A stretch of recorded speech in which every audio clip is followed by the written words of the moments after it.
Chapter 1. First winter, it was still snowing hard on the morning of December 25th, a day of Christmas celebrations. People all over the world would be spending time with families or lovers, while some fortunate students here would spend it with their boyfriends and girlfriends. Speaking of, it was almost time for the date I'd agreed to go on. I started getting ready, taking care to groom myself properly. I've been here over 8 months now, huh? I muttered. Time had flown since I enrolled at this school. Maybe I enjoyed being here, at least a little. I gently opened my balcony window, letting in a cold wind. I heard girls laughing. It sounded like they were heading to Kiyotaka Mall. I should probably get going. It was already past 11 o'clock, and I'd promised to go out with Satomaya today. I had no idea what, if anything, was going to happen, but I had a feeling that this day would be significant. Falling in love with someone, considering them precious, sharing happiness merely by being together. Elation. I wondered whether I'd ever be able to experience such strong feelings. This winter vacation story began on December 23rd, the day before Christmas Eve. Chapter 2. Love's Arrow. December 23rd. Clear skies. I woke up feeling great, so refreshed that I almost couldn't believe it. Even though I'd just gotten out of bed, I felt as though I was still dreaming. I felt different. What had changed exactly? If someone asked me, I'd have said nothing at all. But that wouldn't really have been true. There had been a change. A dramatic one. I, Karuizawa K, was now free of my horrible past. No, that wasn't it. It was more like I'd gained enough power to overcome that past. It had happened yesterday, after the second semester's closing ceremony. Ryuen Kakeru summoned me to the roof and bullied me viciously. It sounds lame when I say it like that, but it's the truth. Faced with his cruelty, I hit rock bottom. I thought I was cursed, doomed to hell once more. I'd run to this school in search of salvation, only to be trapped all over again. I learned shocking things that day on the roof. I learned that Kiyotaka had goaded Manabe and her friends into bullying me. At first, I felt despair, then anger. But, in the end, I was saved. By Kiyotaka. When I left the roof, the former student council president and Chabashira-sensei were waiting for me. They didn't say much, but they were considerate, taking care to avoid attracting attention. If it weren't for them, I probably wouldn't have made it back to the dorms. They told me that they were acting on Kiyotaka's instructions. Maybe they knew that was the only way to put me at ease. I thought of what had happened on that rooftop. If I'd had the power to shake off my past, I wouldn't have been afraid. No one would have discovered who I was in junior high. But that wasn't really true, was it? This was my fault, too. I'd acted arrogant to make myself look big and strong. No wonder Manabe and her friends had hated me. My attempts to save myself from bullying just got me bullied again. I sighed. Not a bad sigh exactly. A sigh filled with emotion? I didn't know how to describe it. I was certain of only one thing. Whether I was asleep or awake, Kiyotaka was always on my mind. Since yesterday, I hadn't been able to stop thinking about him. Even though I didn't have a fever, I felt hot. I closed my eyes, trying to suppress that heat. Ayanokouji Kiyotaka. First year, Class D. At first, I hadn't noticed he even existed. He was just a background classmate, that's all. Some classmates thought he was cool or whatever, but I wasn't interested. Besides, they forgot Kiyotaka soon after. You had to be able to talk to people to be popular, and Kiyotaka lacked that skill. It didn't matter how good you were at school or sports. If you couldn't make others want to follow you, you'd never have a lot of influence. That was why Yusuke-kun, Class A's Tsukasaki-kun, and Class B's Shibata-kun were way more popular than Kiyotaka. As it turned out, though, the real Kiyotaka was a good talker. He was smart, mature, calm, and so good at sports that he even held his own against seniors. He was also unbelievably strong. He could be cruel and cold-hearted, too, but, well, he'd still save me in the end. Huh, wait a minute. Had I? Don't tell me that I. For Kiyotaka. No. No way. I held my hands over my beet-red face and shook my head. Blushing like this, I was acting like a fairy tale princess in love for the first time. I mean, I would have liked to fall in love. But part of me just didn't want to admit that I thought about Kiyotaka that way. Yeah, there's just no way. I mean, it's because of him that all those bad things happened to me. If anything, Kiyotaka should have been grateful that I wasn't holding a grudge, stealing my heart, on top of everything else. I couldn't forgive such selfishness.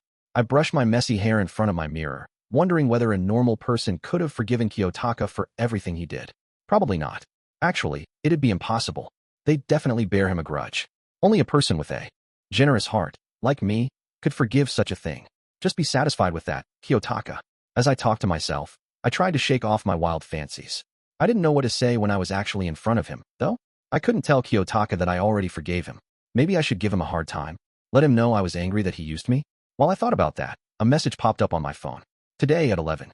I'm counting on you, Karuizawa-san. Ah yeah? That thing. The text was from my classmate, Satomaya. She told me that she wanted to meet up and get some advice from me. Sato-san and I belong to different friend groups, so we didn't usually interact all that much. Of course, it wasn't that we didn't get along. We did. But this was the first time she'd invited me to hang out alone. Despite everything, I'm feeling pretty good, I said to myself. Given that I'd had buckets of water dumped over my head in the freezing outdoors yesterday, I was proud of how well I was holding up. I'd taken a hot bath right after, but a normal girl probably would have caught a cold.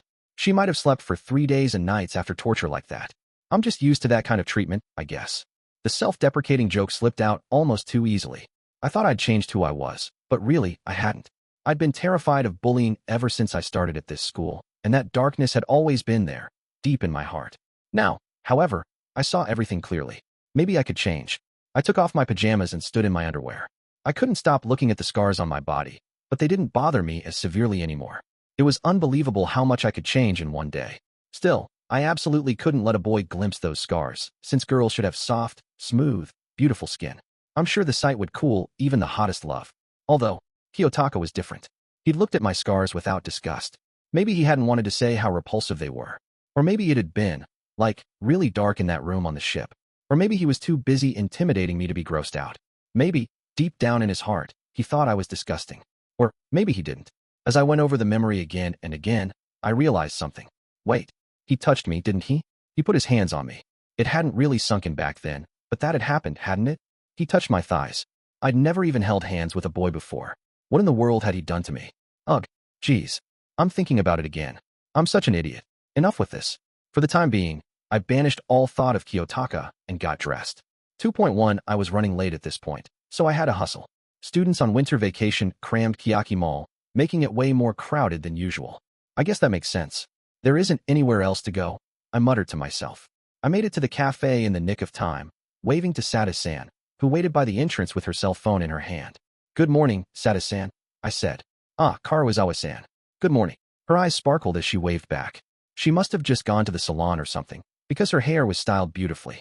I hid my exhaustion. No one could know about yesterday's torture on the rooftop. I had to be my usual cheery self, which was why I'd agreed to meet Sadu, even though I could have turned down her invitation.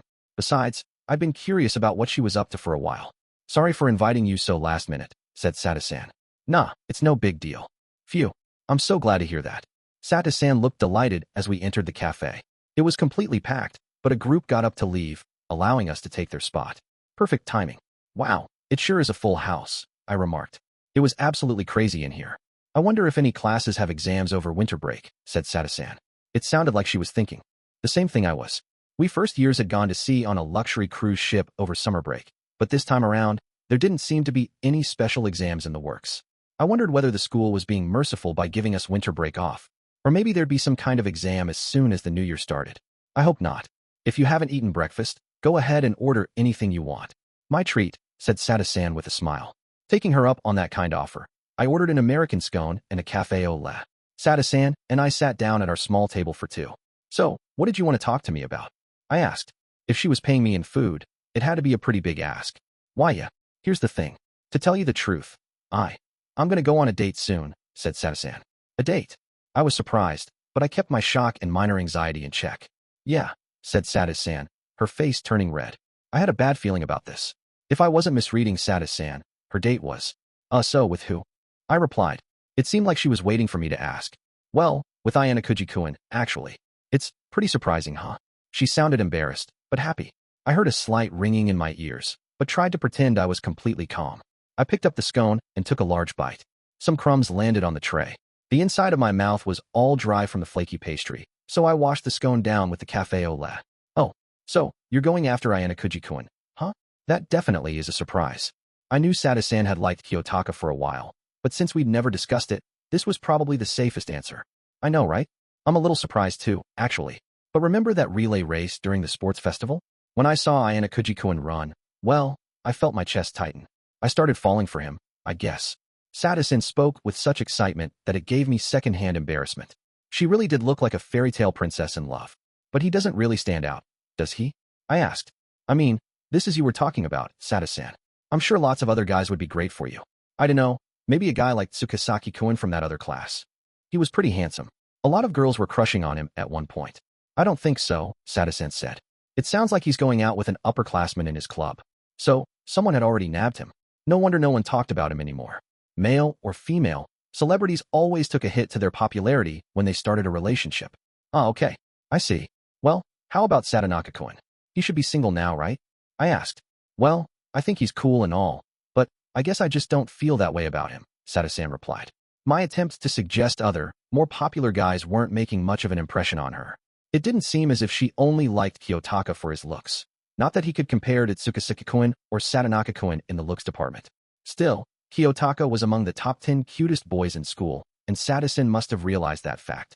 A good-looking partner was a status symbol. Dating a cool guy or a cute girl was enough to boost your reputation. When I'd started going out with Hirata-kun, my star rose higher than I ever expected. If Sada-san started dating Kiyotaka now, her popularity might explode in the near future.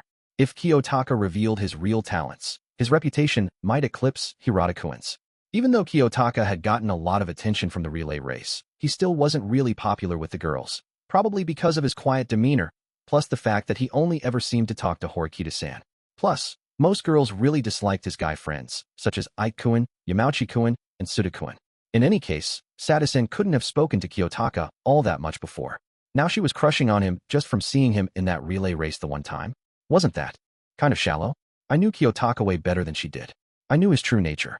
I knew the deep, dark part of him that Sada-san had no idea even existed. Ag. No. I had no reason to badmouth Sada-san.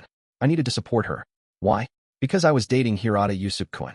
I had no reason to block someone else's path to romance. I had to be Karuizawa Kei, Hirata-kun's girlfriend, leader of all the girls in Class D.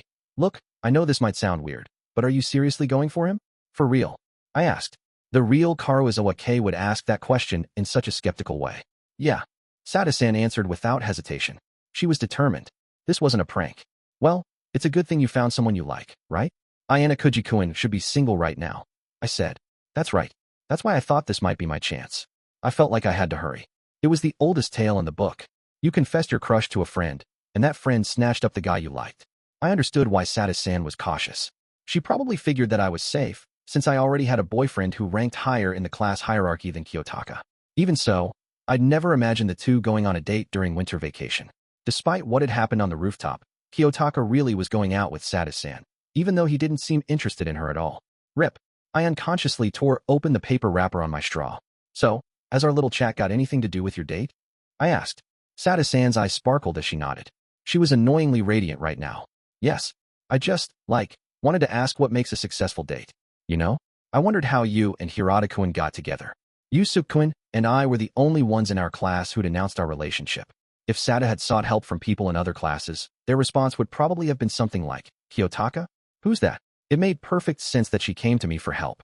Karuizawa-san, you started going out with Hirata-kun soon after we started at this school, right? She continued. Yep. Well, I guess so. Yeah, it's really not a big deal. But it is a big deal. It's amazing. I totally respect you. Sada-san grasped both my hands in hers. Please, teach me your ways. Your skills. It's not like a skill or anything. I couldn't give Sada-san the answers she was looking for. At the start of the year, I'd only just escaped the hideous bullying from my junior high days. I was determined to make my high school experience better, so I approached Hirata-kun and asked for his help. Looking back now, I was lucky he was such a good guy. It had been a huge gamble. If he'd refused to play my pretend boyfriend, my life would have been very different now. But Yusuke-kun was the kind of guy who genuinely wanted peace and harmony. If he could help me by pretending to be my boyfriend, he was happy to do it. I could tell he was a good person, which was why I'd chosen him. Being his girlfriend worked out better than I ever could have imagined. Some other girls in class seemed jealous at first, but that went away soon. I remembered how the popular girls had acted at my old school and copied their behavior. I went out a lot, shopped indulgently, demanded that girls give me money. Before long, I was queen bee of the Class D girls. And I was living a lie. Sada-san asked me to give her tips on romance, but I had none to give. How could someone who'd never had a boyfriend know the secret to dating? I didn't want to let Sada-san down. The old me would have faked her way through it, boldly showing off knowledge she'd come across in magazines or on TV. But I was changing. I didn't want to disappoint Sada-san, who'd put her trust in me, but I was sick of playing an arrogant, self-absorbed girl. I wanted to tell Sada-san the truth about myself. I couldn't, though. I had to be Yusuke-kun's confident girlfriend. I lived a lie, too. Keep myself safe. But did I still need to live that way? Was fake dating Yusuke-kun still necessary? These thoughts swirled through my mind. Manabe, Ryuen, and their friends had been a real threat to me, but Kiyotaka took care of them. Now, no one would ever know I'd been bullied in the past. Even if something did happen down the road, I believed that Kiyotaka would save me. Being Yusuke-kun's girlfriend came with a ton of advantages, but I wouldn't instantaneously lose my position in class if I stopped seeing him, right? I mean, asking Yusuke-kun to break up after I'd asked him to date me would be pretty lame, but I had a feeling it'd work out well. If it did, I'd be single and free, and able to go after my true love. Wait, I couldn't think about this stuff right now. Sada-san was waiting for me to give her an answer. I could ponder my fake relationship with Yusuke-kun later. So you don't want this to be, like, something casual, do you? I said. You're saying that you want a serious date with Ayanokouji-kun. Something that'll make you an official couple, right? Yes, she answered. She wanted Kiyotaka to fall for her tonight. What should I do? Let's see think. How to help Sada-san start dating Kiyotaka. I had no idea how to make a guy fall for you. Besides, Kiyotaka was clearly different from other guys. Would a normal romance even satisfy him? Or maybe he was the sort of guy who secretly longed for a normal romance. It was hard for me to tell either way. While I debated what to do, Sada-san took out her phone. Maybe I'm being too vague. You see, I'm still a total amateur when it comes to this. I've been trying to make up the perfect date. What do you think? She showed me the plan she'd typed on her phone. Meet at noon, a lunch, a movie theater, a shopping, a romantic confession under the legendary tree. A present. It looked incredibly simple. Well, lists made everything look simple. One detail immediately jumped out at me. Wait a second. Are you planning on telling him you love him during your first date? I guess I thought I'd go big or go home, but only if I can summon up the courage. I thought she'd want to deepen their relationship bit by bit, slowly but surely. She was more decisive than I'd imagined. Don't you think you're going, like, too fast? I asked. I mean, it'd be fine if you waited until the second or third date. You'd still be moving at a good clip. Besides, you might find out something about him that you don't really like. Even girls with romantic experience sometimes didn't know how to start a new relationship, and Sada-san seemed like an absolute beginner. I hoped she'd take things slowly. Though, as another total beginner, what did I know? Also, what's the legendary tree? I added. One of those things where, if you swear your love under it, you'll be together forever or something? Did this school even have a tree like that? Was it an urban legend?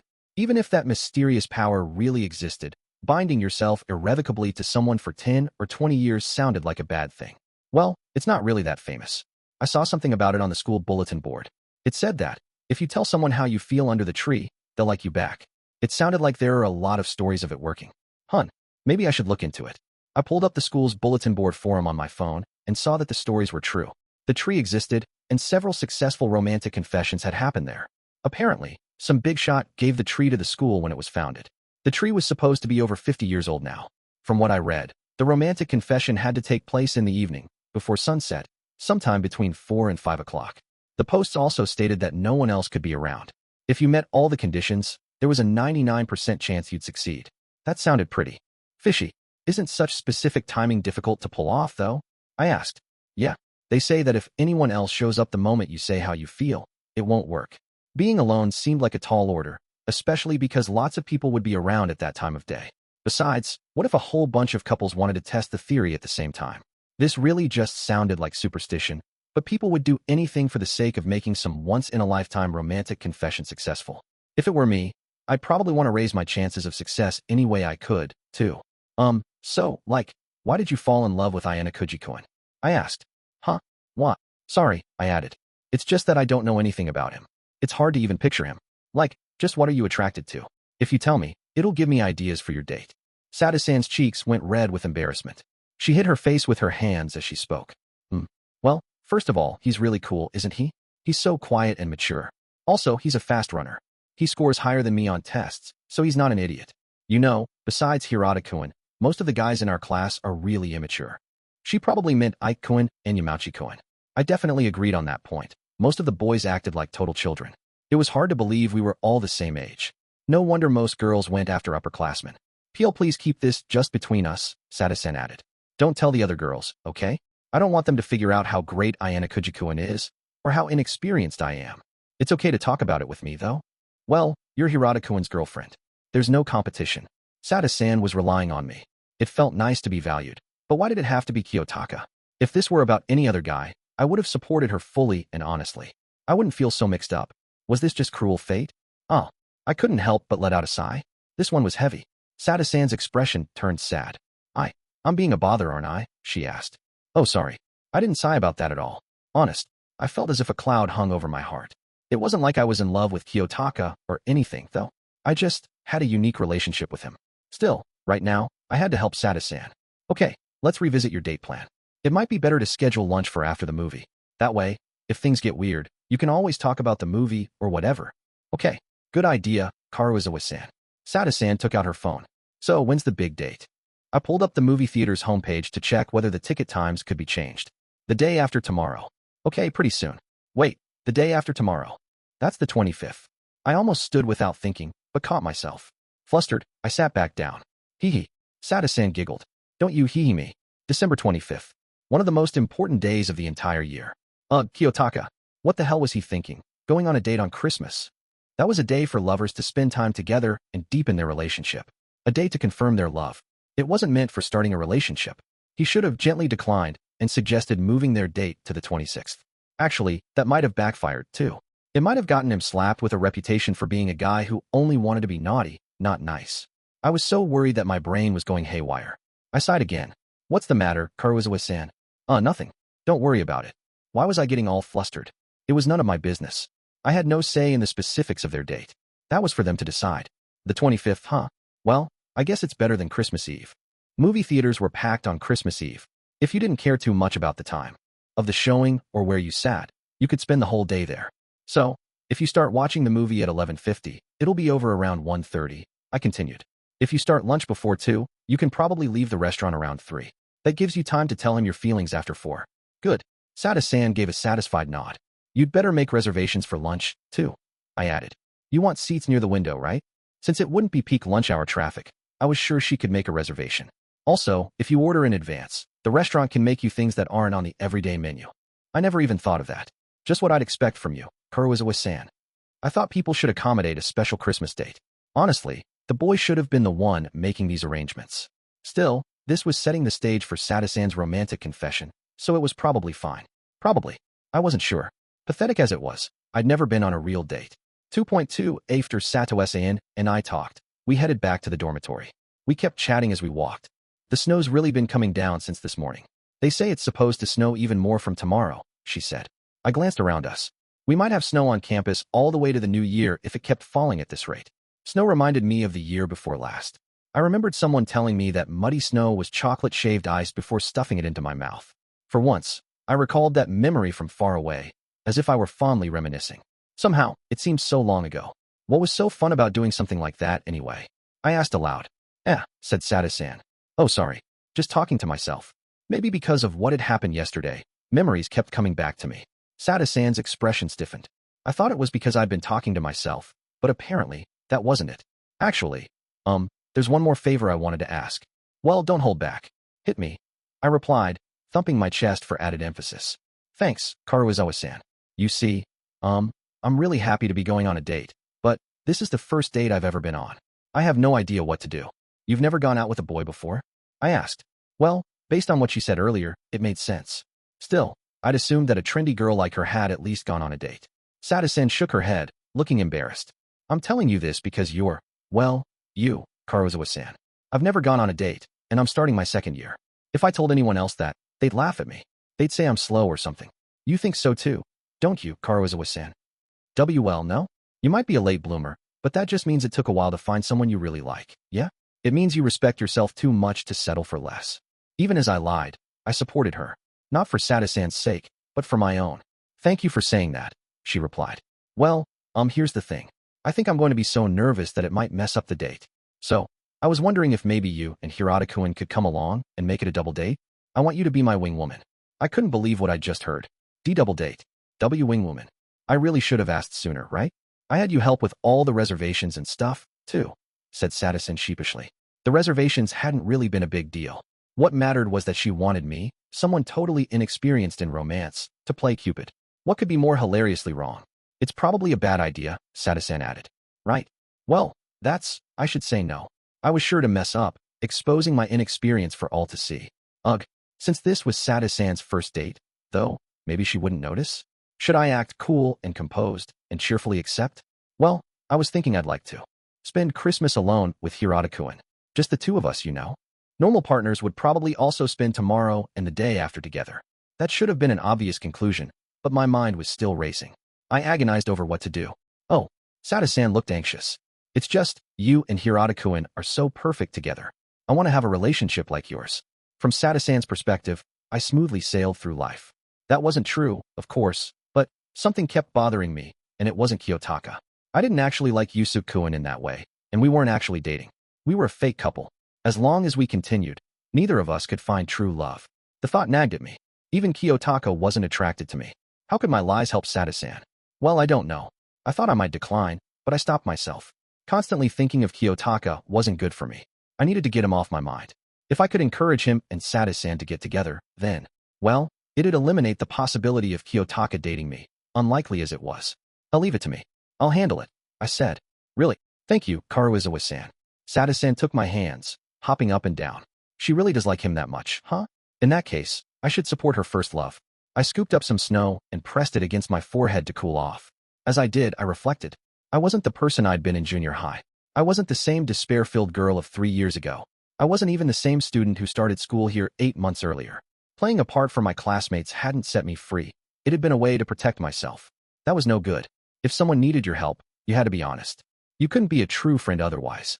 But if I went on the double date, other issues would come up. First, I had to know whether Yusuke-kun was available. Since the whole school knew we were together, we didn't need to appear in public much, so we'd meant to relax and take it easy this Christmas. If someone asked what we did, we decided we would just tell them we had a date in one of our dorm rooms. Even if someone saw us outside alone during the day, we could say we had plans in the evening. Oh, one more thing, said Sada-san. I kind of hoped you could act like you and Hirata-kun met up with Ayanokouji-kun and me by accident. Geez, another request. You don't want it to be, like, a pre-established double date? Is that all right? Oh, it's fine. Of course she wouldn't want that. I thought about it, then advised. Let's not go that route. I think it's probably better to say up front that you want this to be a double date. I see. What if Ayanokouji-kun doesn't like that, though? Asked Sada-san. Won't he be more upset if he finds out later that we manipulated him? Yeah, you're probably right. She looked troubled. It's up to you, Sada-san. I couldn't force her one way or the other, but I thought lying to Kiyotaka was a bad idea. Sooner or later, he'd figure it out. Not that I could tell Sada-san that. Saying something like, Kiyotaka's surprisingly perceptive. Don't try to trick him, would be weird. As far as anyone knew, Kiyotaka and I never hung out. However, I couldn't definitively say that a double date was a bad thing. Maybe I'd go online and find an article to help. Something like why double dates are ideal for beginners. Could you just join up with us naturally on the day of our date? I think that'd be good, said Sada-san. My suggestion of honesty clearly hadn't found purchase. She wanted to keep our double date covert. If you're fine with that, sure. I don't mind. Now, all that was left was to keep Kiyotaka from noticing our deception. Maybe this was a good time to test how much I could sneak past him. If Yusuke-kun doesn't want to go on a double date for whatever reason, I'm sorry, I added. With that disclaimer, we headed back to the dormitory. 2.3 hen, I got to my room. I lay on the bed with my phone in my hand and stared at the ceiling. A bunch of weird emotions welled up inside me. My discussion with Sada-san, the fact that she loved Kiyotaka, her asking for my help to make them an official couple. That stuff pissed me off, but I also felt restless. If this were just about romance, that'd be one thing. I think I'd be able to help Sada-san out. But did Kiyotaka plan to go on a date with Sada-san just to study what girls were like on dates? What if he wasn't interested in her romantically at all, but instead planned to use her like he did me? I might have been overthinking it, but this was Kiyotaka. I could never tell what he really thought. Maybe he was dating her to see whether she could be useful to him. I was afraid that he saw Sada-san as the key to making his life at this school easier, the same way he'd once used me. What if Kiyotaka decided Sada-san was better than me? He might stop protecting me. I picked up the phone and dialed, muttering. I haven't even memorized my own phone number, and yet, all I had to do now was touch the call icon. What did I even plan on asking him? Do you really think Sada-san will be more useful than me? No, that was stupid. It sounded as if I wanted him to use me, and that wasn't true. I just, well, wanted to protect myself. I wanted my Kiyotaka protection policy. Yeah, that was obviously it. Maybe I'll try asking him directly. I told my thumb to hit call, but my thumb didn't budge. It wouldn't even touch the screen. In the end, I couldn't make myself do it. I'm such an idiot, I sighed. What I really wanted to ask was, are you done using me? Then my phone rang. Huh, it was Kiyotaka's number. Hello. I stammered, answering in a panic. I want to ask you something. His tone was the same as always, flat and apathetic. What? What do you want to ask? Is anyone there right now? No, I'm in my room. Maybe he wondered whether I was sick and called to check. Even so, it was too late in the evening for him to call me like this.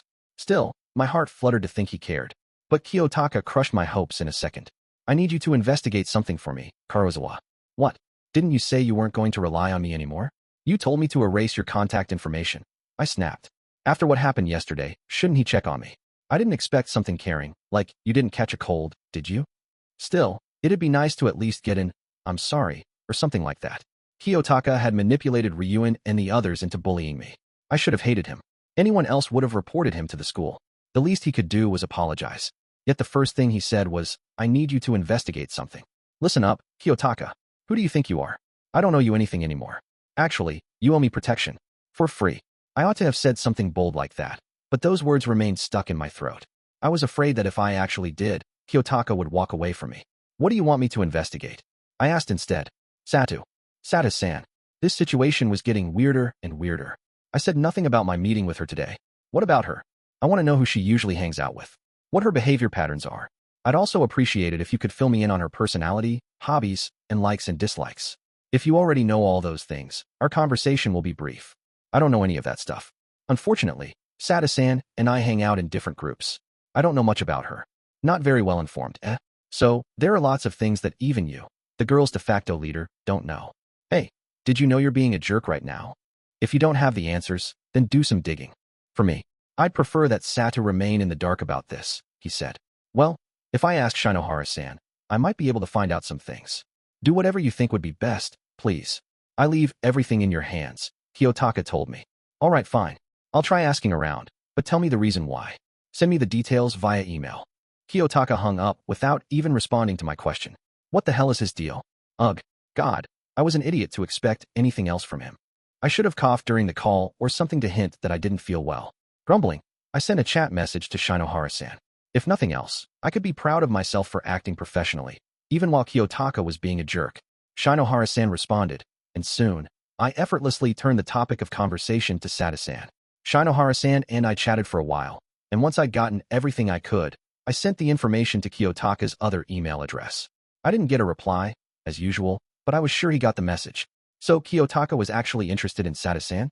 He was clearly collecting information before the date to make sure it went well. If it did, would the two of them start going out for real? Or maybe he was trying to turn Satu-san into his pawn? I just couldn't figure it out. Arg, come on. What the hell's up with that guy? I couldn't sleep that night. Tomorrow would be a long day. Chapter 3. Ibuki Mio's Disastrous Day. It was the morning of December 23rd, 2 days before my Christmas date with Satu, when I went alone to Kiyaki Mall with a specific purpose. I walked briskly into a store and looked around for something I needed. I've never used this stuff before, I muttered. After doing some online research, reading reviews, and asking a salesperson for their thoughts, I chose 2 of the item in question. The clerk put them in a small paper bag, and I paid. Astonished at how expensive they were, I left the store with the bag in hand and headed back toward the dormitory. All I needed to do now was pick up a few things at the convenience store, and then my plans would be in place. Afterward, I'd go to Kiyaki Mall and watch a movie nearing the end of its theatrical run. That was my plan for the day. However, my plan began to fall apart when I ran into a certain someone. Before I reached the mall exit, a girl approached me slowly. She walked with a cane. Good day to you, Ayanokouji-kun. It was first-year class, a student Sakiyanaji Arisu, the school chairman's daughter, who knew my history with the White Room. The school grounds appeared vast, but the spaces students could actually access were relatively compressed. You could bump into just about anyone when you were out. You're out and about early today, huh? Alone, I said. Sakiyanaji usually had an entourage hanging around, but they were absent. I came to spend time with Masumi-san, but she's not here yet, Sakiyanaji answered. She noticed the bag I carried. Are you not feeling well? Oh no, I'm completely fine. Healthy as a horse. I spread my arms wide, showing her that I was okay, then put the small paper bag in my pocket. I'm glad to hear that. If you aren't busy, would you like to hang out for a bit? She asked. I didn't even try to pretend I wanted to. I'll pass, thanks. You're conspicuous, and I don't like drawing attention, I told her. Heh, that's a shame. At any rate, Sakiyanaji almost certainly didn't enjoy my company. She just wanted a chance to taunt me. If she intended for people to know about my time in the White Room, she would have acted already. But she'd told no one, not even Ryuen. Sakiyanaji probably planned to deal with me on her own. Then I assume standing here and talking won't be a problem? She asked. You want to talk here? Any particular reason? He gets ever so angry when I call him this. But Dragon Boy was after you, wasn't he? The puppet master who controls Class D was how he described you, actually. Whatever happened there? She asked. Only the people specifically involved should have known what happened on the rooftop and how the matter resolved. Still, I wouldn't have been surprised if she'd managed to get her hands on some information. It seems that there's been a falling out between the Class C students. Things have gotten quite bad. Were you aware of that? Sakiyanaji added. I was. The story was that Class C had suffered an internal dispute. I was sure Sakayanagi had heard about that. I don't really know the details, I replied. Supposedly, Dragon Boy quarreled with his underlings. But, somehow, that story doesn't ring true. I was certain that you were involved, Ayanokouji-kun. Why would I get mixed up in that? You're assuming I'm this puppet master, right? I just think the whole thing's surprising. I mean, I thought that Class C was pretty organized. Class C's pretty organized, Well, they're an efficient unit, even if it's because they suffer under a dictator, I said. I see.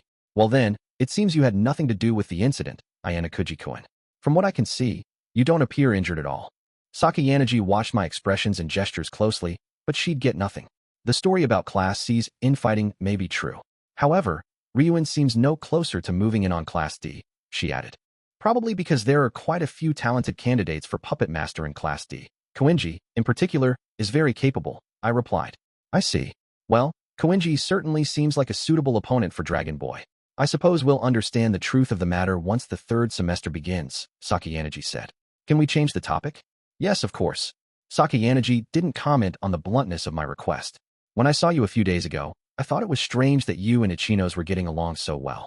I didn't think you'd be that friendly with someone from another class, I said. I remembered Sakayanagi and Ichinos walking around together. They'd appeared close.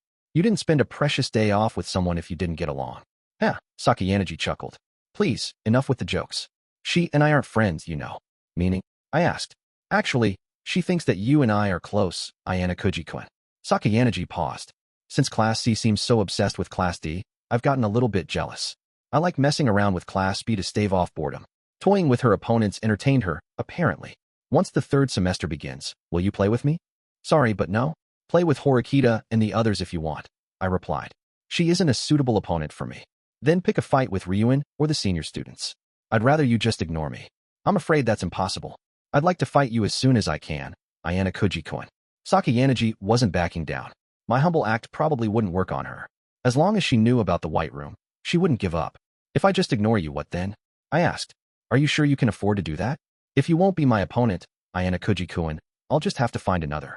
I'm afraid you can't hold me responsible if Class B, with which you've had such a collaborative relationship, collapses. So, you already selected your pawns, huh? This conversation was starting to get entertaining. Until you're ready to play, Ayanokouji-kun, I'll amuse myself with Class B. Who knows? If that whole class falls apart, maybe you and the rest of Class D can rise one rank. I wasn't ready to assume that Sakayanagi actually meant any of this. This might have been a provocation, or just her way of having fun. But if she turned her sights from me to Ichinos, she might leave me in peace. Can you really win against Ichinos and her class? I asked. Whatever do you mean? Class B has worked together since school started, while the Class A students have dragged each other down. Even if you claim you're more capable, your credibility's questionable. I see. You think that, because this is all hypothetical, you can go ahead and say whatever nasty things you like, Sakayanagi said. Her calm exterior was crumbling a bit. I added a little more fuel to the fire. I've also discovered your true identity. You're the school chairman's daughter. I see. How did you learn this information, I wonder? Sakayanagi took the bait. That doesn't matter. What's clear is that your father's influence played some part in your assignment to Class A. I can't say for certain that you were selected for that class based on merit alone. You can boast about how you'll beat Ichinos, but I have trouble believing you. I was betting Sakayanagi didn't like having people question her abilities. Then how do you explain the fact that many people within my class support me? She countered. Support from your class doesn't necessarily say anything about your abilities. Even Ryuen and Ichinos, whom you deem beneath you, have their respective classmates' support. If we're talking about Class D, then Hirata does, too. He's the best example, even. The ability to bring people together doesn't always indicate skill in other areas, I reasoned. Sakayanagi threw her cane to the ground. It clattered on the floor. It seems I can't use simple tricks against an opponent such as you, she said. Transparent ploys won't work. My apologies for such rudeness. However, Ayanokouji-kun, do you think you might be getting a little arrogant? I think you're intoxicated with your own success. The first success to come out of the White Room. Don't you think? I hadn't thought about it that way before. If I had to describe myself as either a success or a failure, I'd undeniably be a success. If I weren't, then that man, my father, wouldn't be so obsessed with me. You seem mistaken about one thing, Ayanokouji-kun. You think the White Room made you remarkable, don't you? Certainly. The amount of knowledge you've acquired since childhood is extraordinary. And, while you've attempted to conceal your abilities here at this school, I have no doubts regarding the extent of your academic and athletic prowess. However, this institution is where the have-nots receive the means to become geniuses, if at all possible. One might say that natural-born geniuses have no need for such a place, Sakayanaji said. That was certainly what my father believed, that genetics were irrelevant, and greatness was a product of the education a person received from the moment of their birth. Controlling every aspect of how someone was raised, from their sleep schedule to what they ate, was how you created a superior individual. My father thought that this was the only way to produce the manpower that could take Japan into the future. Why are you so hostile toward me? I asked. Beating you, Ayanokouji-kun, will prove that no ordinary person can defeat a natural-born genius. No matter how much effort you expend, we're different breeds. That's my hypothesis, she replied. So, she didn't doubt the fact of her genius, huh? At that point, Komuro appeared behind us. She must have been searching for Sakayanaji. So, this is where you've been? You shouldn't just have left the spot we agreed to meet at. You're the one with bad legs, after all, Komuro told Sakayanaji. She had to have noticed me, but she didn't make eye contact. I apologize. I arrived early, so I felt like taking a little walk, said Sakayanaji. In that case, at least let me know ahead of time. Now that Komuro was here, our conversation was pretty much over. Sakayanaji had absolutely no interest in making my abilities common knowledge. She'd hate it if others started gunning for me and snatched her prey from her. This may come off as rather sudden, Masumi-san, Sakayanaji said. But what do you think of Ichino's Honami-san? You're right. That really is sudden. Komuro seemed puzzled. My presence likely made the question even more awkward. You see, I was just discussing how to conquer Ichino-san with this young man here, said Sakayanaji. Conquer, huh? Well, if you ask me, Ichino's is a model student. She really cares for others, and she's good-natured. Is that what you mean? Yes. Her being a model student is clear, isn't it? She always scores in the top percentile on tests, and she leads her class well. What do you think, Ayanokouji-kun? I agree, I replied. Do you think that defeating a model student like Ichino-san would be simple, Masumi-san? Sakayanaji asked. It'd be hard, wouldn't it? Class B's pretty united. They won't crumble under outside pressure. Bribery won't work against Ichino's. You could launch a frontal attack, but even if our own class cooperated, it's doubtful we'd win. Indeed, at first glance, it appears that conquering Ichino-san would prove a difficult task. At first glance. You mean, that's not the case. No, everyone has a weakness, even Ichino-san. An Achilles heel, Sakayanaji laughed. The fact that she's a model student, which you both acknowledge, is undeniable. However, can you say with certainty that her caring, good-natured temperament reflects her true self? Don't you think there's another side to her? That she looks down upon others, deep in her heart? I don't know. I think most people are like that, at least a little. They may say nice things, but we really have no idea what's going on in their heads. That's not necessarily a bad thing, though. It's perfectly reasonable for someone to act in their own self-interest. But I do think that Ichino's might be genuinely good-natured, Komuro reasoned. She was right. We all had a secret self. Usually, that hidden personality wasn't as extreme as Kushida's, but all humans had a dark side. However, Ichino's Hanami seemed to have no secret mean streak. You don't think she looks down upon others? Sakayanaji continued. No, she's extremely kind, nice without rubbing it in your face. So, you're saying that she's stupidly good-natured? Yes, exactly. Sakayanaji smiled. In that case, you and Ichino-san are very similar. Aren't you, Masumi-san? Huh? What do you mean? We're totally different. Are you being sarcastic or something? Not at all. You might be surprised by this assessment, but you and Ichino-san are remarkably alike. Komuro seemed exasperated, but Sakayanaji continued. I mean that Ichino's has the same problem you do, Masumi-san. The same problem? What? Asked Komuro. Sakayanaji looked at me, seemingly to check whether I'd caught on. Having no idea what she was talking about, I shook my head. Don't you understand? Your secret, the one in my keeping, is the same as hers. Well, the problems are the same, but they played out to different ends, Sakayanaji said. Komuro looked as if she understood. So, you're saying that Ichino's did the same thing I did? She sounded shocked. Surely such an occurrence isn't that uncommon, said Sakayanaji. Did Ichino's tell you that? Do you know for sure? Asked Komuro. She was normally calm and composed, but this clearly shook her. Naturally. She told me about it in detail, in fact. She opened her secret heart to me. I merely performed a cold reading, said Sakayanaji. Cold reading was a conversational technique by which someone extracted information through careful observation and leading questions. Perhaps Sakayanaji had gathered data beforehand and gone in prepared. Human beings lie to make themselves look better. You and Ichino-san are just the tip of the iceberg. People really are interesting creatures. No matter how exceptional they are, they slip up so easily. Sakayanaji gazed pointedly at me. I'm afraid those are all the hints I can give you right now regarding Ichino-san. I intend to thoroughly crush her. Hopefully, you can figure out why. Sakayanaji seemed to want me to compete with her, but sadly, I wasn't interested. She could rampage as much as she pleased. Well then, shall we be going, Masumi-san? They started walking away. I left as well, passing them. As I did, Sakayanagi spoke once more. You didn't say anything, Masumi-san. Huh? About what? You saw Ayanokouji-kun and I speaking together. We were discussing strategies. Even so, you asked no questions. Normally, you'd barrage me with queries, but, what are you talking about? I'm not interested, that's all. Is that so? You tend to blather on about anything you notice. Yet this time, you're incurious. I wonder why that is. Komuro didn't answer. Sakayanagi continued. Could it be that you already possess information about Ayanokouji-kun? If so, I wonder where you obtained it. Is it possible you two had a meeting of which I'm unaware? Like a bloodhound following a scent, Sakayanagi looked sharply at me. I neither spoke nor made eye contact. If she had a problem, let it be with Komuro. She laughed. Well, since I'm in quite a good mood today, I won't press it further. Have a wonderful day, Ayanokouji-kun. With that, Sakayanagi left with Komuro in tow. Komuro sure had it tough, being used like a pawn by Sakayanagi. Even during winter vacation, whatever Sakayanagi had on her was probably bad. Maybe it was for the best that we'd had this conversation. The part about Ichino's and Komuro having the same problem, in particular, interested me.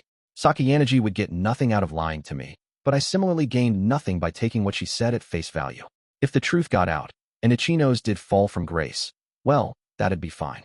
Should I at least tell Horikita about this now? Horikita was currently allying herself with Ichino's and might back the girl. Personally, I thought it'd be better to just leave things alone. But the class leader got to call the shots, and that was currently Horikita. Maybe I'd contact her. Later.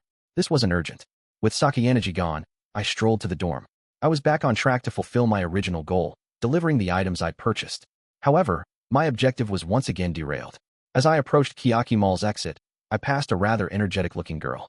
She didn't notice me, since she seemed to be in a hurry. She was almost running. She went into a store to join up with her friend, then disappeared. After watching her, I decided to forego heading back to the dormitory. Guess I'll go see a movie, I said. 3.1 I went to the movies fairly often on my days off.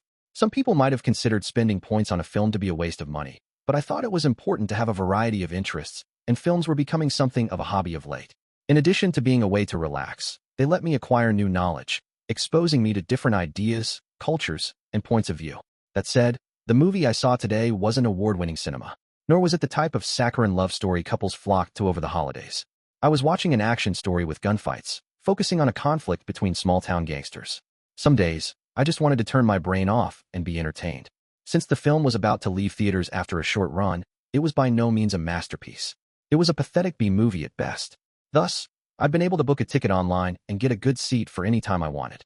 Still, I kept hesitating over whether I was actually going to go watch it. In the end, I decided to go anyway, since I was already out for another reason.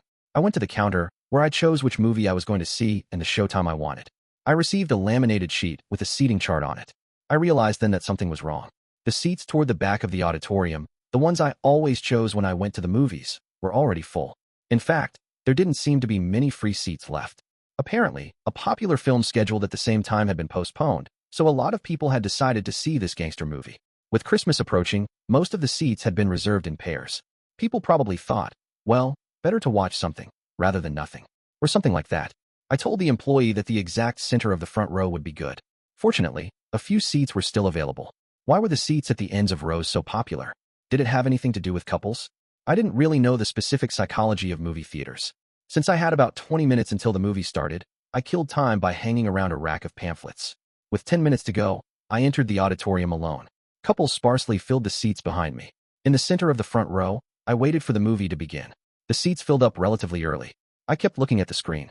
I quite enjoyed watching the previews, seeing what movies were coming soon to theaters. That was why I always made sure to sit down before the previews started. Watching them on the big screen excited me in a way the previews didn't at home, in front of the TV. The auditorium lights were still on as a commercial advertising a convenience store played on screen. I watched scenes of someone stirring soft, plump rice with a spoon, then lightly toasting nori on a net, until finally, children ate the finished onigiri. As it got close to showtime, and the seats gradually filled up, I looked around. My row was mostly full now. There were couples to the right and left of me, leaving one seat open. Both couples were taking advantage of the theater's dim lighting to hold hands. I guess couples went to see action movies too. Since the seat directly to my left was still open, it'd probably remain empty. I mean, who else would do something like seeing a movie all alone on Christmas Eve? I put my phone on Do Not Disturb mode. Then, to be extra cautious, turned it off. As I did, the lights dimmed, and the previews played. This is where the fun begins.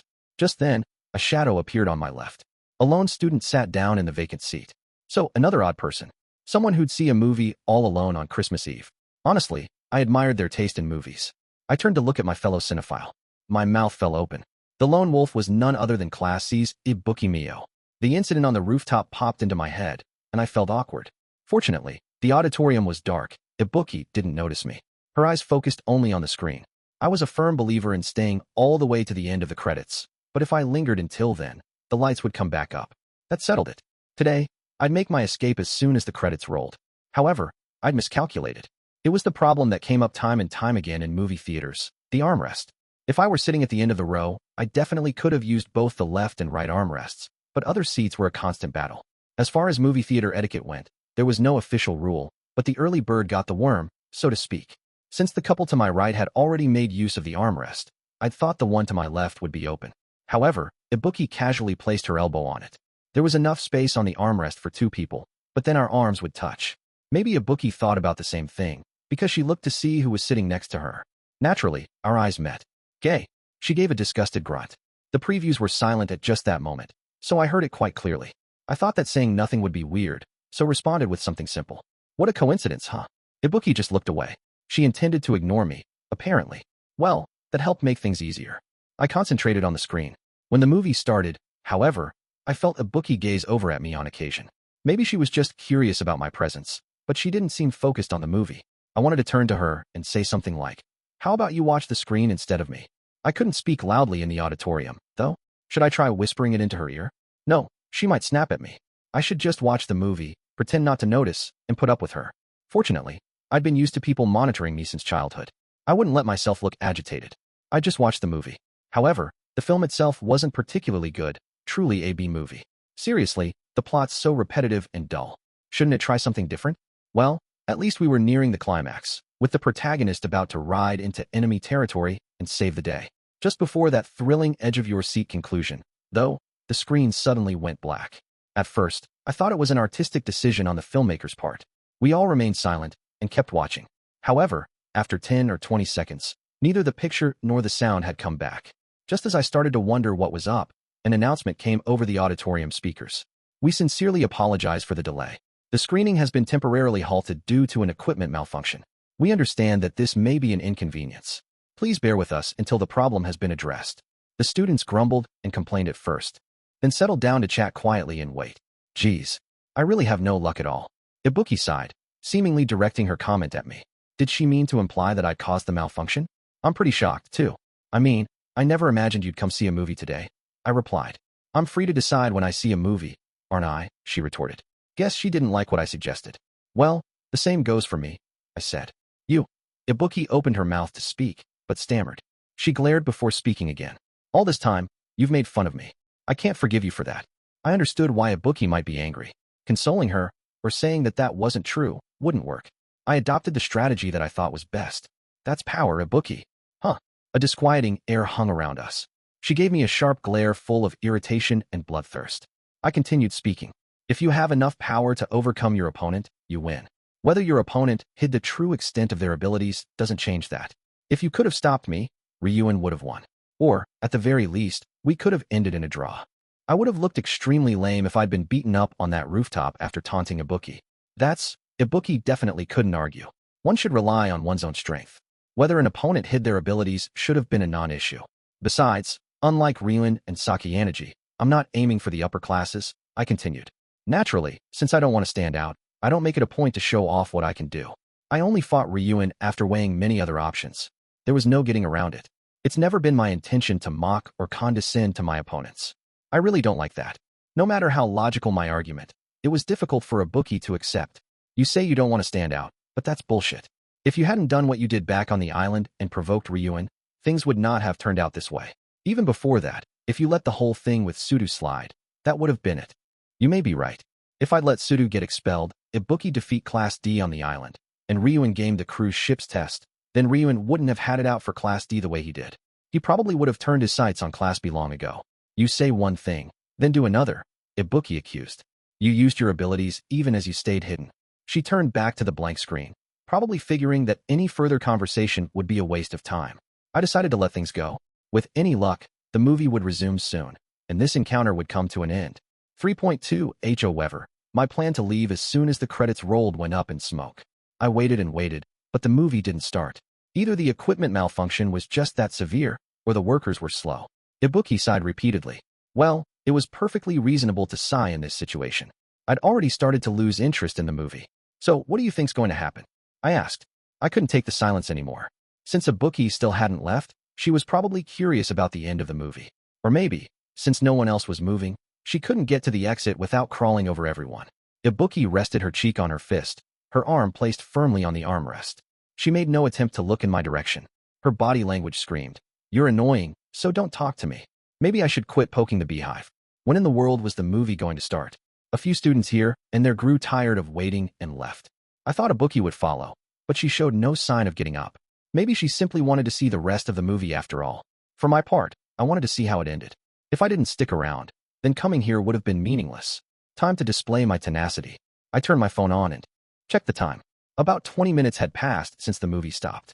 The equipment malfunction was going to impact not just this screening, but the next one as well. Looking around, I saw that the number of people remaining had dwindled. Only a few audience members stayed, including Ibuki and me. People who came alone to the movie might stick it out, but couples probably didn't want to waste their time in here. Guess they left before the amorous mood died. "You aren't heading back?" asked Ibuki as I stared at my phone. Her face was turned away, and I couldn't see her expression. I've already watched 80% of the movie. I'm honestly curious about how it ends. Since we've been waiting 20 minutes now, it should be back up anytime. "If you're that curious, you could just look it up online," she replied. "I don't really feel like reading someone else's opinion," I answered. I used reviews as a guide to determine whether I wanted to watch a movie, not as a means of evaluating it. Besides, if reading 1 or 2 lines explaining the ending was enough to satisfy you, why would you go to a movie in the first place? "I don't care about this movie anymore. I just don't want to leave before you do," she said. "You're very blunt." Ibuki wasn't going to win this game of chicken. I had no intention of getting up until the movie ended. That was an advantage a guy who had no Christmas Eve plans possessed. A sad announcement definitively ended the battle. The faulty equipment couldn't be fixed, so they decided to cancel the screening. The staff explained how refunds would be processed. "I really have no luck," Ibuki sighed. "If I wanted to know what happened, I'd have to either wait until the movie was available to rent or read spoilers online." Even though the movie was canceled, Ibuki showed no sign of moving.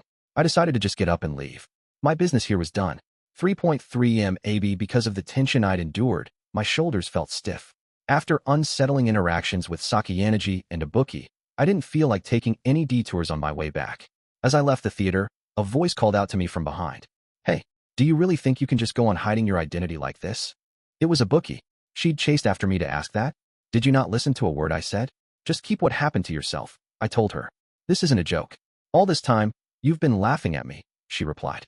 She didn't need to repeat that she couldn't forgive me. It was written on her face. "Well, what are you going to do about it? Spread the word about me?" I asked. "No.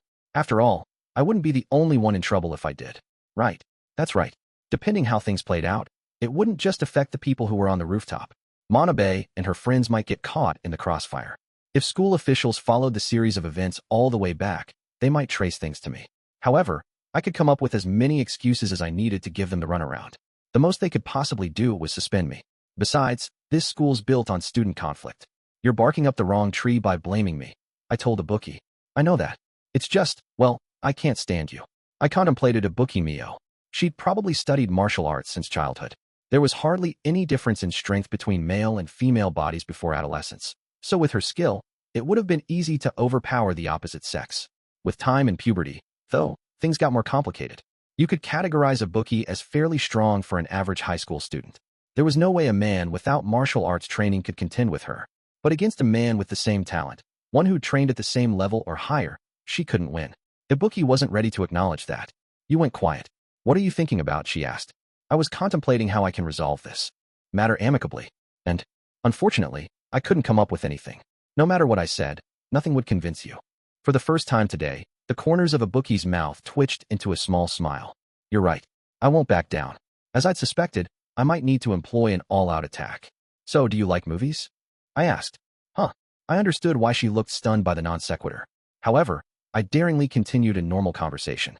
"I mean, you'd go see a movie alone. And an obscure one at that. So, that's my goal." What an odd response. "Goal? To see every movie they screen at this school. It's not a big deal." That was surprising. Everyone at this school had goals: to make friends, to go out on days off, to graduate without being marked late or absent even once, to always place first on tests. Ibuki's see every movie goal might have seemed simple by comparison, but it was actually difficult to achieve. Going to a movie you wanted to see was easy, but sitting through something that didn't interest you was tiresome. Most people probably would have considered such a goal frivolous. However, establishing a goal and then seeing it through was hugely impressive. Are you making fun of me? Ibuki glared, interpreting my silence as a bad thing. I wonder. I could have complimented her, but I was afraid to. It'd probably be best if we parted ways before people noticed us hanging out. So what are you up to now? Want to grab some tea? Don't be a jerk. I'm leaving. I wasn't surprised by the refusal. Well, if you're headed right, I'll turn left. Have a nice day. Trust me, I don't want to spend a second more with you either. Truly, we were a match made in heaven. Ibuki immediately turned right. I went left. However, she was suddenly beside me, yanking my arm. Hey, what? I asked. Shut up. Ishizaki and the others are headed this way. Ibuki dragged me off to a hiding spot, then stealthily observed what was going on. Soon after, Ishizaki, Komiya, and Kondo passed by.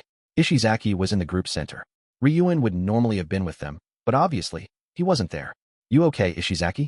You're still staggering around. As Ishizaki walked, his face twisted into a pained expression. Shut it. I'm fine already. Ow wow. Komiya looked around anxiously. About earlier, did you really get into it with Ryuen-san? For real? Yeah. Albert and Ibuki were with me too. Ryuen-san's. No, Ryuen's time is over. From now on, he's done giving orders. That's a relief, man. But wait, who's gonna come up with strategies and stuff? Hell if I know. Kaneda'll probably do it, I guess. They walked past us while they talked. Phew, they didn't see us, said Ibuki. She probably didn't want her classmates to notice the two of us together. Especially not Ishizaki. There was no telling what his reaction would be. However, Ibuki and I had both overheard what Ishizaki said. I got an email from Ishizaki a while ago. He said Ryuen didn't drop out of school. Ibuki told me. That's so. She drew nearer. You did something. Ryuen wouldn't have given up on dropping out otherwise. My involvement aside, didn't you try to stop him yourself? I asked. It seemed like I hit the nail on the end.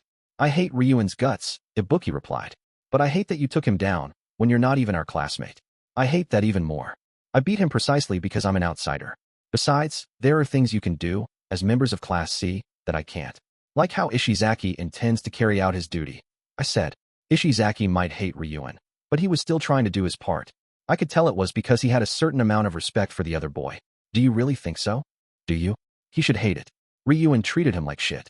Still, even if it took 3 people to bring him down, Ishizaki's position in the class has to improve now that Ryuen's defeated. I see. I suppose you can look at it that way. I nodded as though she'd convinced me. Ibuki lightly kicked the back of my knee. Thought you dodged that. Look, I'm not psychic. I can't anticipate every attack. So what did you think of what Ishizaki said? She asked. Maybe she didn't want to be the only one with an opinion. Even if Ishizaki says he hates the guy, he still probably respects Ryuen's abilities. Ishizaki likely recognized the downsides of Ryuen dropping out. He was playing along with Ryuen's cover story about their falling out, at any rate. Ryuen, meanwhile, seemed to be keeping his promise. He wasn't telling anyone about me. I hadn't thought he would, but that was no guarantee. There was always the chance that Ryuen would change his mind and rat me out. If he decided to talk, even Karuizawa might be in trouble. Albert probably won't say anything. But do you think Ishizaki will stay quiet? Asked Ibuki. She knew what I was thinking. If he talks, he talks. I'll cross that bridge when I come to it. I see. As Ibuki saw that I wasn't rattled, her interest seemed to fade. Since Ishizaki and the others had left, I decided to finally break away.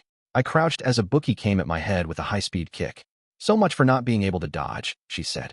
Because that was a frontal attack. Plus, you just kicked with all your strength, didn't you? A roundhouse kick from an experienced martial artist could have given me a concussion. You're so strong, but you won't show it. What? Do you go around telling everyone how strong you are? I asked. Well, it's true that if you don't display your skills, no one will even know you have them.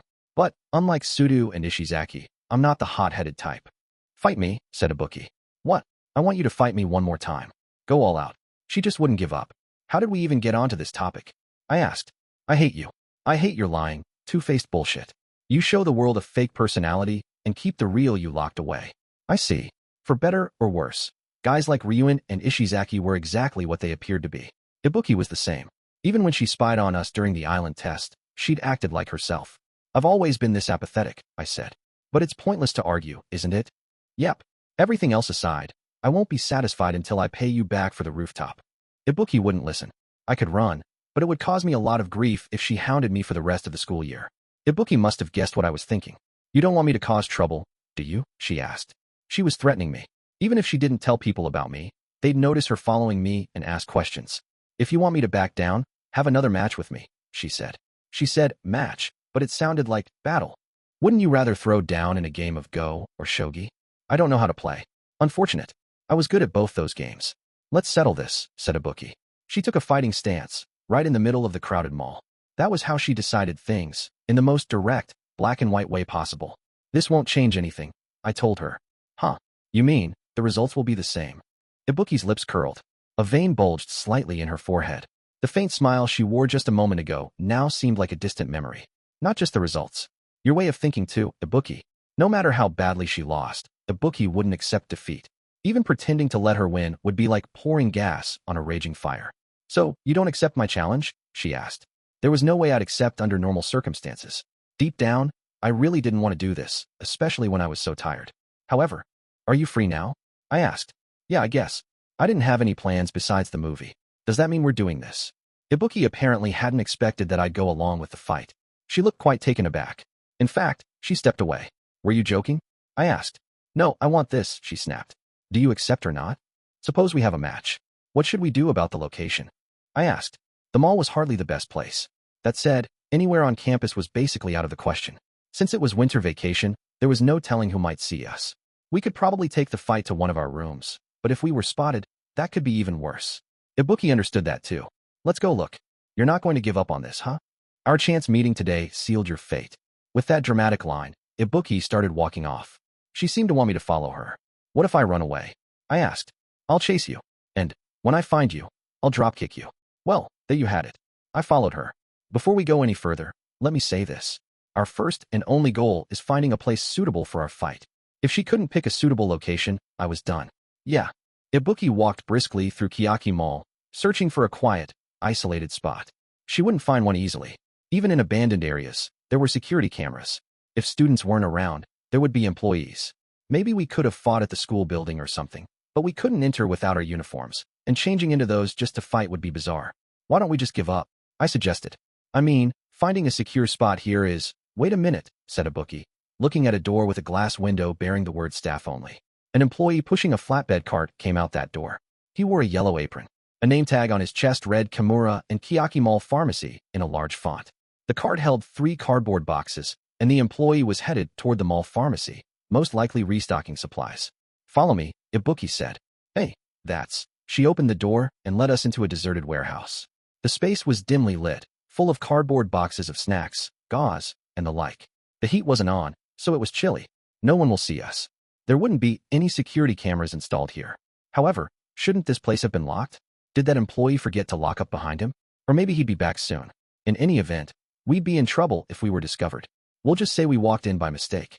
We're not stealing anything. In fact, we're completely empty-handed, Ibuki said. This works, yeah? I suppose, but if a staff member shows up, what then? I asked. We'll just have to settle things before that happens. Ibuki closed the door with a ka-chunk. What if that guy forgot to lock up? He'll come back and see us. No need to panic, is there? Look at the doorknob, I said. Ibuki frowned. Hey, wait a minute. Why isn't there a way to unlock it? Some glass window doors have no thumb-turn lock on the inside. That thumb-turn part is what unlocks them, I replied. So, in other words, we're trapped? That would be the case. What the hell? Why is it that every time I encounter you, I get trapped? Ack, just remembering that time in the elevator makes me sick. This isn't my fault. You chose the location. Huh? So it's my fault. Who else deserved the blame? Last time, we were stuck in an elevator in the middle of summer. This time, we were in an unheated warehouse in the middle of winter. What a world. The window pane looks like it's made of ordinary glass, I noted. We can smash it ourselves. So we can still get out. They definitely know we broke in here, though. Fine. I'm going to stay positive, said Ibuki. I have a bad feeling about this. Whatever. This just means no one's going to see us fight. Ibuki slowly reassumed a fighting stance. You decide the rules. Fight until one of us admits defeat, or until someone loses consciousness. Until someone admits defeat, I said. On second thought, I'll decide the rules, she said. Hey, if we do what you want, you'll just give up and take the loss before we even start. She was absolutely correct. We go until a clear, black and white winner is decided. She was so damn pushy. Since we're adding conditions, I have one of my own, I said. What is it? If we settle things here, you can never challenge me again. Okay. If the school makes us fight as part of an exam, that's different. But this is the very last personal battle we'll have. Fine by me. With that decided, I had no choice but to get in battle mode. I'd honestly thought the rooftop incident would end things, but there was no getting out of this. The real problem, however, would come after I defeated Ibuki. Let's finish this. You're so annoying, said Ibuki. You just want to get out of here. This location isn't ideal. No one would believe we walked in here by mistake. They'd probably assume we came in to steal things. There was no time to think, though. Ibuki started launching kicks at me, all the while keeping up a strong defense. Her fighting styles mostly focused on footwork. Continually dodging kicks inside a cramped space was no simple task, especially since I had to avoid damaging the cardboard boxes at all costs. Break it by it. Between my personal expenses and the large number of private points I loaned to Karuizawa, I really wanted to avoid excess spending. Just countering Ibuki wouldn't be enough, though. In fact, she probably wouldn't admit defeat even if I knocked her out cold. I needed to beat her decisively, but I didn't want to leave visible bruises, which limited my options. I had to make her admit defeat without injuring her. Not an easy task. I avoided Ibuki's kicks, moving as little as possible. Then, I raised my left, non-dominant hand. Slap. The base of my palm smacked Ibuki's temple hard. The fierce sound and pain knocked Ibuki over. If I'd struck her with a little more force, she probably would have lost consciousness. Even if I could knock her out, however, I couldn't easily knock the will to fight out of her. You're not even taking this seriously? Ibuki held her forehead and glared at me. If you're an experienced martial artist, you should understand what I'm doing, I said. I do understand. I don't need it pointed out to me. But some things I just can't accept. Ibuki let out a cry and unleashed another kick. She left herself wide open in the process, focused on pumping as much power into the attack as possible. She might have been going for a decisive one-hit knockout. Or maybe she hoped we'd end up hitting each other and was preparing to counter. Either way, I had no intention of taking the attack. With my right arm, I guarded against Ibuki's repeated kicks. I used my left hand to grab her throat. Gah! Ibuki couldn't breathe properly. She used both hands to grasp at my left arm, frantically struggling. She dug her nails into my flesh, but I didn't relax my grip on her throat. Decide, Ibuki, do you want to stop? Or do we have to continue this pointless farce? If you choose to fight, you might very well die, I told her. If Ibuki could have been moved by mere words, we wouldn't have been here right now. However, it was worth a try. Ryuen showed me what he had. How about you, Ibuki? Can you show me that? Guh. Ibuki glared at me with pure hatred, but her hands shook. She weakly tapped my arm 3 times, her eyes drifting closed. I understood and gently loosened my grip, releasing her. Ibuki huffed. I didn't think you'd go easy on me just because I'm female, but you really were merciless. Well, you're not an opponent I can hold back against. If I'd gone easy on her, she would have grown even angrier. It was true that I'd scarcely tried, but that was another matter. The important thing was that I didn't seem like I held back. Come on. Why? Sighed Ibuki. Frustrated, she sat down. Fine. You win. I didn't care about winning or losing. If Ibuki was convinced now, that was enough for me. We'd both gotten what we needed from this fight. You're the strongest person I've ever seen. Stronger than any adult. How'd you get that strong? She asked. Daily training. Obvious to anyone who understands martial arts, right? Yeah. Ibuki sighed in exasperation, giving up. Okay, so now how do we get out of here? It's simple. I looked up the Kiyotaka Mall pharmacy's phone number and called them. Excuse me, is a clerk named Kimura-san available? Would you mind putting him on the phone? Shortly afterward, Kimura answered. I let him know that we were stuck. Won't this be a problem? Asked Ibuki. We'll probably incur some kind of penalty. Play along so we can wrap this up quick. Soon afterward, the staff member who'd locked the door earlier entered the warehouse. Spotting us, he asked why we came inside and why we didn't contact anyone sooner. Sorry, I just got a little too excited. We were on a date and looking for an isolated spot. I didn't even notice, I said, playing the part of half an idiotic couple on a romantic Christmas outing. Of course, I didn't go so far as to explicitly call us a couple. Right, Mio? You should apologize, too. What are you? Ibuki jolted when I called her by her first name, but quickly understood what was up. I considered the small chance that she might betray me and prepared accordingly. This way, she couldn't tattle on me without incriminating herself in the process. I'm really sorry. Even though she seemed annoyed, Ibuki lowered her head in apology. Going with the flow, I swore that we hadn't touched anything. Kimura-san just kept grilling us, but eventually said he wouldn't report the incident. After all, it made him look bad too. That was why I'd called for the specific person who forgot to lock the door. Once Kimura was done lecturing us, we quickly escaped, and he locked the door and returned to work. We made it, I said. You memorized that clerk's name in the second we passed him? Ibuki was apparently more interested in that than in the fact that I'd called her by her first name earlier. It just happened to enter my field of view. I see. Her voice was cold. In any case, I won't fight you again.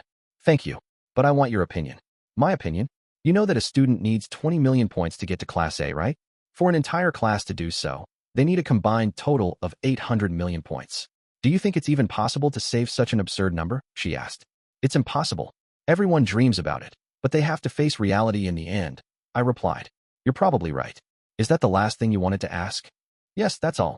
But she quietly walked away. And so, I severed my ties with Ibuki. At least, I hoped so. We'd spend 3 years at this school, though. I was sure we'd face off again before we graduated. 3.4 TO day's been a disaster. After having my plans derailed multiple times, I was finally on the way back to my dorm. Going out during winter vacation was clearly a dangerous activity. When I checked the time, I saw that it was almost 3 in the afternoon. As I walked through Kiyotaka Mall, I noticed 3 girls slightly ahead of me, all Class D students, Sadu, Shinohara, and Matsushita. They were having a friendly chat as they walked. Since I already had plans to meet Sadu the day after tomorrow, my gaze went to her. I made sure the 3 girls wouldn't notice me, but stayed close enough to hear their conversation. If I picked up any useful information, the day wouldn't be a total wash. Well, we weren't able to get ourselves boyfriends before Christmas, huh? Said Matsushita, looking at all the couples. You complain, but you could easily get one right away. You're so cute, said Shinohara, poking Matsushita with a playful grin. I'm not willing to settle. Yeah, I guess not. But, you know, I really do want a boyfriend. Well, do you have any candidates in mind? Asked Matsushita. Shinohara crossed her arms. Not a single one. Our class is a catastrophe. Karuizawa-san's already claimed the only real prize. Of course, she was talking about Hirata. Since we've done nothing but fight with the other classes, we haven't had any free time to make friends. Maybe it's better to try going out with the seniors, you know? Though a university student would be even better, said Matsushita. Dating anyone in the same year was apparently out of the question. The seniors, huh? I guess I kind of think the opposite. If we're talking romance, I'd prefer someone my age, replied Shinohara. What about you, Sadu-san? Huh? Me? Oh, well, I guess I'd prefer a classmate, like Shinohara-san. No, corrected Shinohara. I never said anything about classmates. So, the same grade level was fine. Class D was not. Speaking of which, Sadu-san, haven't you been talking with Ayanokouji-kun? Maybe I should make myself scarce. I turned around and quickly abandoned pursuit. Putting more distance between the girls and myself, I decided to kill time at the bookstore. I stared at a magazine that ranked everything from school supplies to home appliances. It answered important questions like which detergent brand was best. Rankings for trendy goods. Exciting. Since the magazine was clearly so interesting, I looked through it. Maybe I should buy it and just head back to the dorm, I muttered. The section on the best car accessories didn't address my current needs, but since it was a bonus, I accepted it. Maybe I could use the magazine as a reference guide for buying appliances. Okay, Sadu and the other girls had to have left by now. Relieved, I looked around. However, I could see Shinohara standing there alone. The other 2 must have gone to the restroom or something. Guess I'll have to look at some more books. There were quite a few customers in the bookstore, but I instantly spotted someone who didn't quite fit in, who radiated bad intentions. Ryuen Kakeru. He was looking at academic books. With his back turned, I couldn't see his expression. Without his cronies around, he seemed kind of lonely. It was impressive that he was up and about after the beating I'd given him just the other day, but maybe I should have expected that. Even if Ryuen noticed me, we didn't exactly have a friendly relationship. I decided not to approach him. As I continued to browse the shelves, I heard Shinohara. She sounded bewildered. I looked up and saw a guy and girl, probably seniors, glaring at her. Hey, you're a first year, aren't you? Were you staring at us right now? And no, I wasn't.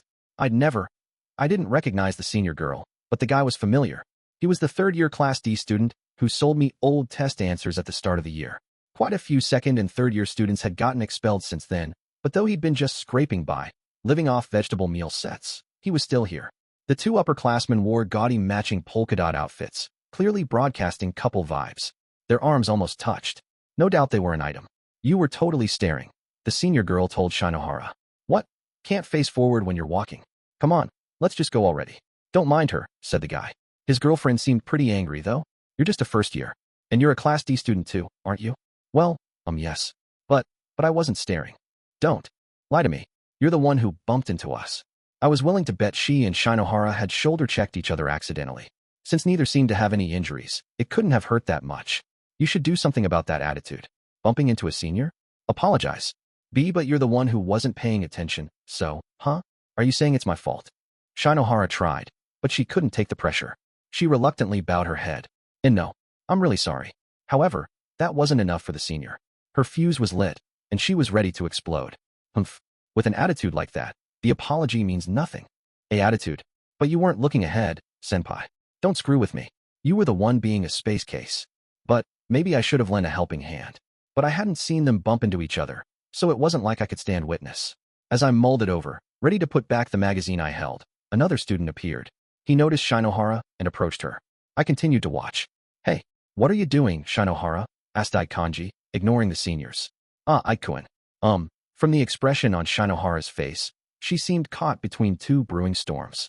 Ike brought trouble wherever he went, so that was a perfectly understandable reaction. Who are you? Piss off, snapped the senior girl. Sorry, senpai. But, hey, this girl's my classmate. Did she do something? Judging from Ike's tone, he seemed to have a grasp on the situation. Did she do something? She crashed into us. On top of that, she got all huffy and mean and kept glaring at us. I get it. She glares at me, too. Ike laughed. Shinohara looked dumbstruck. But, hey, her face just looks like she's always glaring, you know? She wouldn't have the guts to actually glare at an upperclassman. She's just got resting bitch face or something, said Ike. At any rate, we better not cause a ruckus. A teacher was just here. He directed his comments to the guy, not the girl. It appeared to be an effective strategy. Let's go, said the third-year boy. The senior girl still looked dissatisfied, but her anger apparently faded. Humph, she said, and strode ahead with her boyfriend. After the two upperclassmen left, Shinohara let out a sigh of relief. Thanks, she said. You'd think that Ike would have been overjoyed to have a girl thank him, but he acted surprisingly cool. No need to thank me. Not a big deal. Still, that stuff you said was not okay. It's not like I'm always glaring at people or something. My face isn't like that. I just said that to help you. Couldn't you think of a better way? Well, no. Well, thank. Why, yeah? See ya. Hey, enjoy your Christmas without a boyfriend. Ike taunted. Huh. You wouldn't be able to get a girlfriend if you spent 10,000 years trying. Shinohara snapped back. For some reason, Ike had given Shinohara a mean comment as a parting gift, maybe because Sadu and Matsushita were coming back from the restroom. Upon meeting back up with Shinohara, the girls looked suspicious. Hey, was that Ike-kun? What happened? Asked Sadu. Was he messing with you again? Ugh, why's our class full of idiots? Asked Matsushita. And no, that's not what happened. Not really. I thought Shinohara would vent her anger upon their return, but she didn't even try to bring up what had happened. Instead, she quietly turned and watched Ike leave. Well, I decided to head back too. It didn't seem like I'd pick up information on Sadu here. 3.50 in the way to my dorm. Carrying the bag containing the magazine I'd bought, I received a call.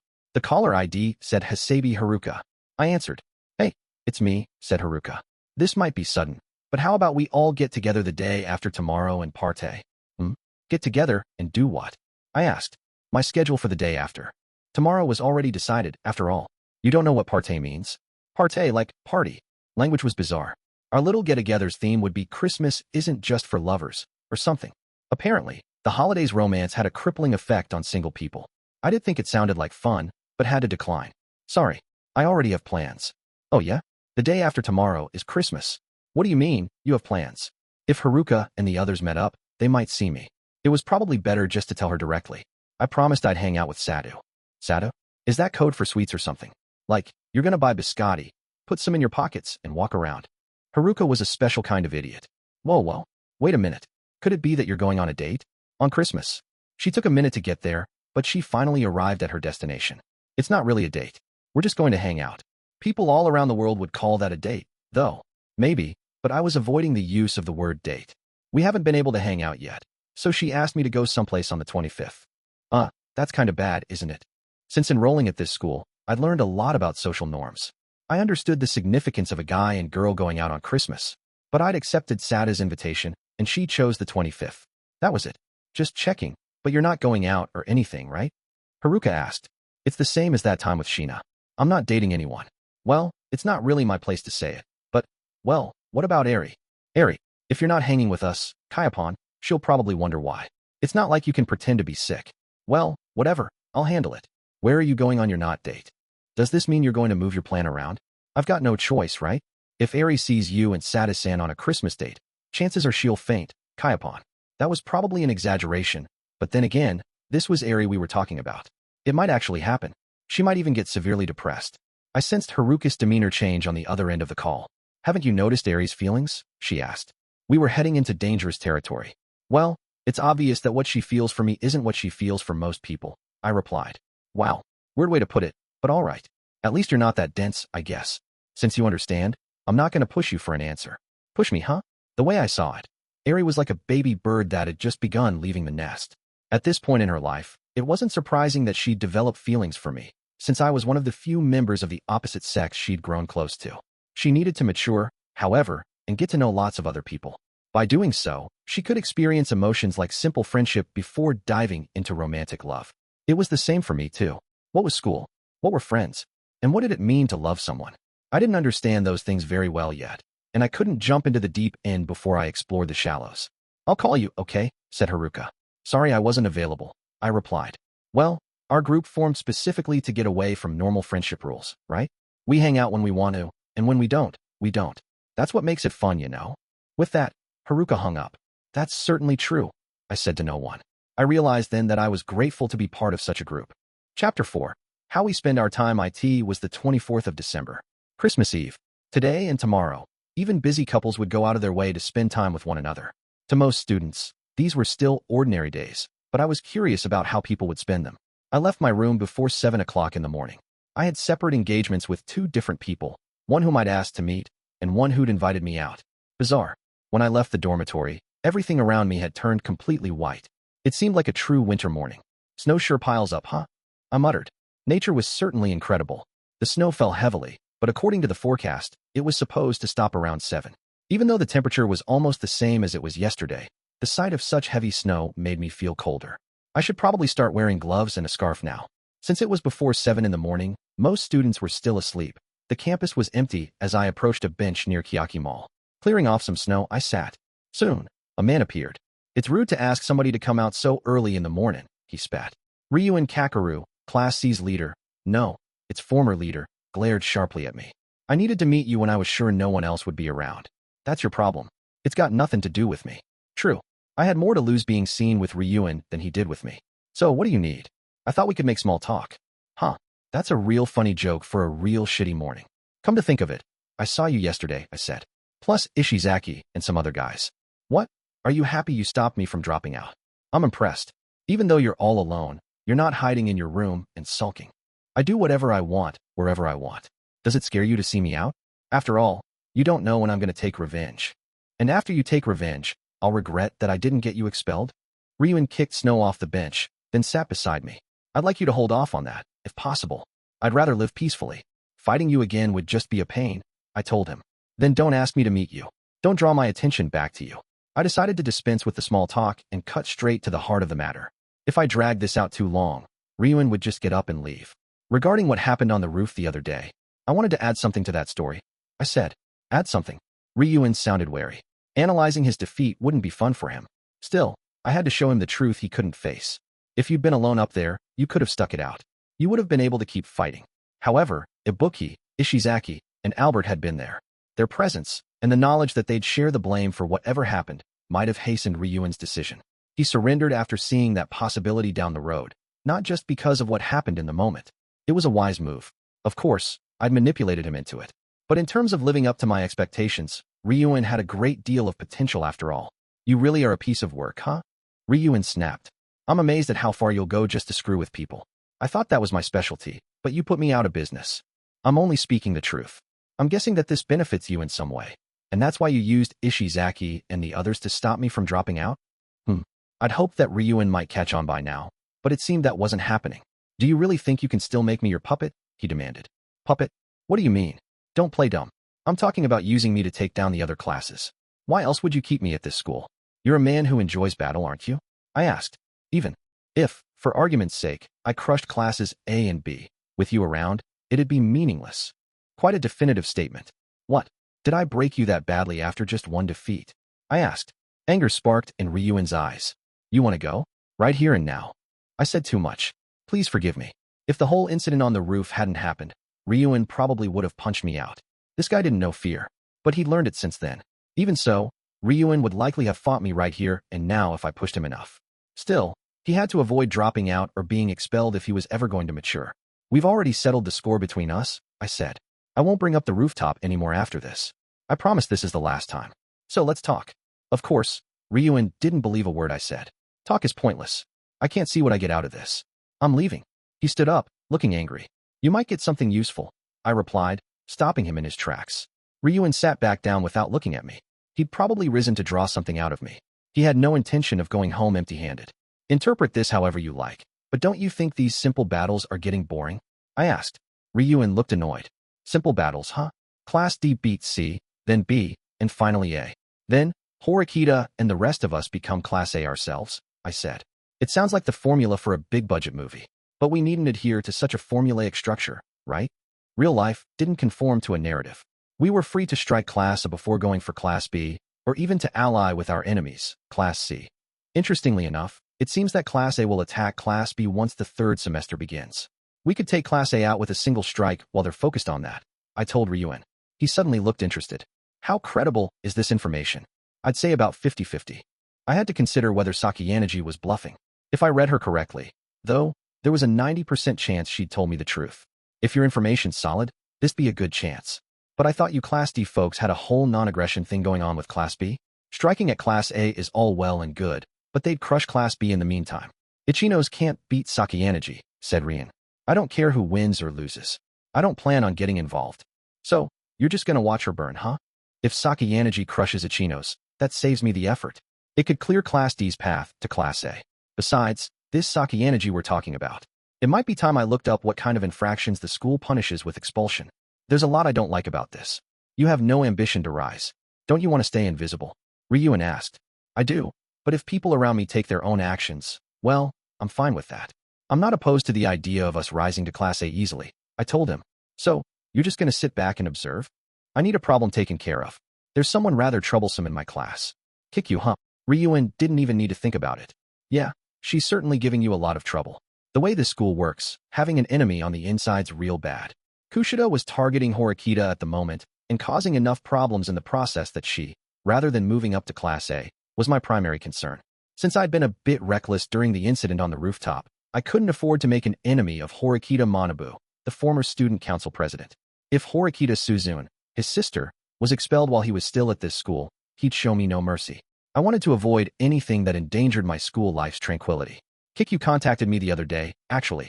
She was a skin when I'd attack. Unfortunately, I was engrossed in hunting. You down? So I didn't respond. Seems she hasn't given up on getting Suzune expelled. She's looking for the opportunity to pounce. Heh, she's quite a girl, said Ryuen. If you'd made good use of Kushida, you could have dealt a heavy blow to my class. To Suzune, or your class, sure. But Kikyu's way too weak to take down someone like you. You don't care about anything. True. So what are you planning? Ryuen demanded. You can slow a cancer's growth, but it's not going away till it's excised, you know? That shit can spread. And then we'd all die. I know that. Oh, then let's hear your plan, Ayanokouji. How are you going to end Kikyu? Do I need to answer that? Whether I help you might depend on your reply. A faint smile appeared on Ryuen's lips, but maybe his mouth was still tender where I'd hit him, because the smile immediately faded. It had gotten colder. Staying outside for too long right now wasn't wise. In the third semester, Class D will be promoted to Class C, I said. However, we'll probably fall back down to D when I get Kushida Kikyu expelled. Heh. Ha ha ha ha. Ryuen howled with laughter despite his pain. You really are terrifying. You'll sink your class if it means taking down your enemies, huh? I knew you had it in you, Ayanokouji. We can help each other with this particular endeavor without formally establishing an alliance. Don't you agree? Heh, this talk about getting rid of Kikyu tickles me. But going along with your bullshit and recklessly attacking Class A? Different story. It could work, though. Save it. If I'm going to throw down, I'd rather target you. Some of Ryuen's vigor had returned, judging by his heated gaze. Even after learning fear, his eyes still had that sharp gleam. It seems like you plan on using me, Ayanokouji. But I have no intention of being used. Seems that way. Ryuen appeared ready to disappear from center stage. Maybe he had plans to enact in the wings. Let me give you a piece of advice, I said. Your plan with the private points. It's not a bad strategy, but it's flawed. Even if 1 or 2 people make it, taking the entire class with you is impossible. Ibuki spilled the beans, huh? She didn't spill anything. She just asked me whether it was possible to save 800 million points. That was likely Ryuen's strategy. Never in this school's history had it worked. I initially thought he was only saving enough points to buy his own way to Class A, or perhaps to promote himself and those closest to him. He'd surrendered his private points on the rooftop because he'd meant to drop out. I would have expected him to go underground and collect private points again if he planned to stay in school. However, judging from what Ibuki said, Ryuen was trying to find a way for his entire class to win. To be a tyrant, you had to provide your followers with some acceptable quid pro quo. Of course, he could just as easily renege on a promise. Perhaps you were only pretending to save 800 million points. I asked. If he deceived Ibuki, too. This conversation was over. Even if you exhausted the points you have now, the contract with Class A is still in place. I continued. If you bring in 800,000 points per month, you'll need 25 months to reach your goal. You'd just barely make it before graduation. If you factor in the private points you need to use every month, you'll squeak past. Of course, that was based on the assumption that Class A wouldn't collapse in the interim, and that Ryuen could avoid unnecessary expenditures. You're certainly a clever guy, Ayanokouji, but you're far from perfect. Ryuen wasn't joking. He sounded like he was mocking me, but not like he was bluffing. So, you have some secret plan to save your entire class, Ryuen? Listen, an enormous amount of private points move around in a year. There are 160 people per grade, if we assume no expulsions. If we add all 3 grades together, that's 480 students. If I can squeeze 100,000 points out of every student per month, that alone gives me 48 million points. If I get 200,000 points or more a month, I can snag up to 100 million. After just 8 months, he'd save about 800 million. But even if those calculations checked out in theory, they wouldn't work in practice. The school would probably strengthen its surveillance if it noticed massive numbers of private points moving around. For instance, if they caught Ryuen in the act, they'd immediately reclaim those points and hit him with a penalty. I did the math in my mind with a mental abacus. Assuming that Class C's cooperation was a given, and assuming that Ryuen got the highest possible level of points, 1,000 points per month, that made about 50 million points in a year. Doing well at the special exams might net an extra 10 million points or so. That averaged out to 60 million points a year, not even 200 million. I stared at Ryuen as I thought. You can't reach that number. Or can you? What strategy did he have in mind? What couldn't I see? You and I have similar methods, but fundamentally different thought processes, he replied. My policy is to avoid choices with low probabilities of success, I told him. Of course, but you can see it, can't you? The strategy. Yeah. Originally, I thought you had a 0% chance of success. Now, I'd estimate 5% or higher. However, to pull it off, a few things were absolutely essential. Anyway, Ayanokouji, why are you covered in snow? Ryuen brought my focus back to my physical appearance. It just happened. The sensation of snow is quite refreshing. Is that weird? I'd remained still during the snowfall, allowing it to blanket my head and shoulders. I was grateful that Ryuen pointed it out, but I didn't brush it off. It'd melt on its own soon enough. You really are an odd one, said Ryuen. Well, now that you've heard my pitch, I think we might work together, I told him. It sounds too good to be true. Something stinks, Ryuen retorted. You'd get rid of anyone, even your allies, without hesitation. How can we work together when we're thinking about stabbing each other in the back? If you're afraid of someone outsmarting you, then you simply have to outsmart them first. That's all there is to it, Ryuen. I wasn't looking to make a friend. Ryuen and I merely had shared interests. In some sense, that was the perfect basis for a relationship. In that case, Ayanokouji, I'll lay the groundwork. Lay the groundwork. Next semester, Kaneda and Hiyori will probably lead Class C. No, Class D. I'll let them know that it's in our best interest to attack Class A instead of you guys, said Ryuen. That doesn't sound like a bad idea. If Kaneda and Hiyori did decide to attack us, though, it'd be a hassle. Ishizaki and Ibuki, in particular, disliked me. They might try to influence their class to challenge mine. However, my help comes with a price. If you give me what I want when you guys move up to Class A, we can work together. So, you'll be pulling Shina's strings behind the scenes as well? I asked. Impossible. I already told him I'd step down. You want a lot for a small favor. I don't come cheap, Ayanokouji. I thought about his contract with Katsuragi. Ryuen was happy to slip a hand into his opponent's pocket. Well, I'm fine with your terms, but we can't put them on paper. It's a verbal agreement, I told him. I didn't exactly expect a signed document, since you like working in the shadows. Remember, if you welch on our deal, I won't show you any mercy. I'll make you regret it. Answer me one thing. Even if you and I reach an agreement today, doesn't the whole strategy fall apart if you can't convince your class? That would require a fair amount of skill and luck. If anyone had those things, though, it was Ryuen. I don't know. That'll be up to Kaneda and Hiyori, he answered. In other words, Ryuen was merely setting the stage. As the guy who'd ruled Class C with an iron fist, he probably thought it was the least he could do to make amends. Our negotiations are finished, then, I said, shaking Ryuen's hand. He couldn't be controlled that easily. Even though he was retired now, I would need to work hard to keep him out of my way. I couldn't afford to be careless. So that's it. In your original invitation, it sounded like you wanted me to meet somebody, but I can't imagine there's anyone worthwhile among the first years. That's right. It's no first year, I replied. Huh, it's time. Punctual as ever, a young man approached us. Upon seeing who it was, even Ryuen couldn't hide his surprise. Really? This is who you wanted me to meet. I ignored Ryuen and spoke to Horikita Manabu. Sorry for calling you out so early. It's no bother. This is a good time for a secret meeting. A good place too. The school campus provided limited options. At our current position, I could see anyone coming from a mile away. That had its uses.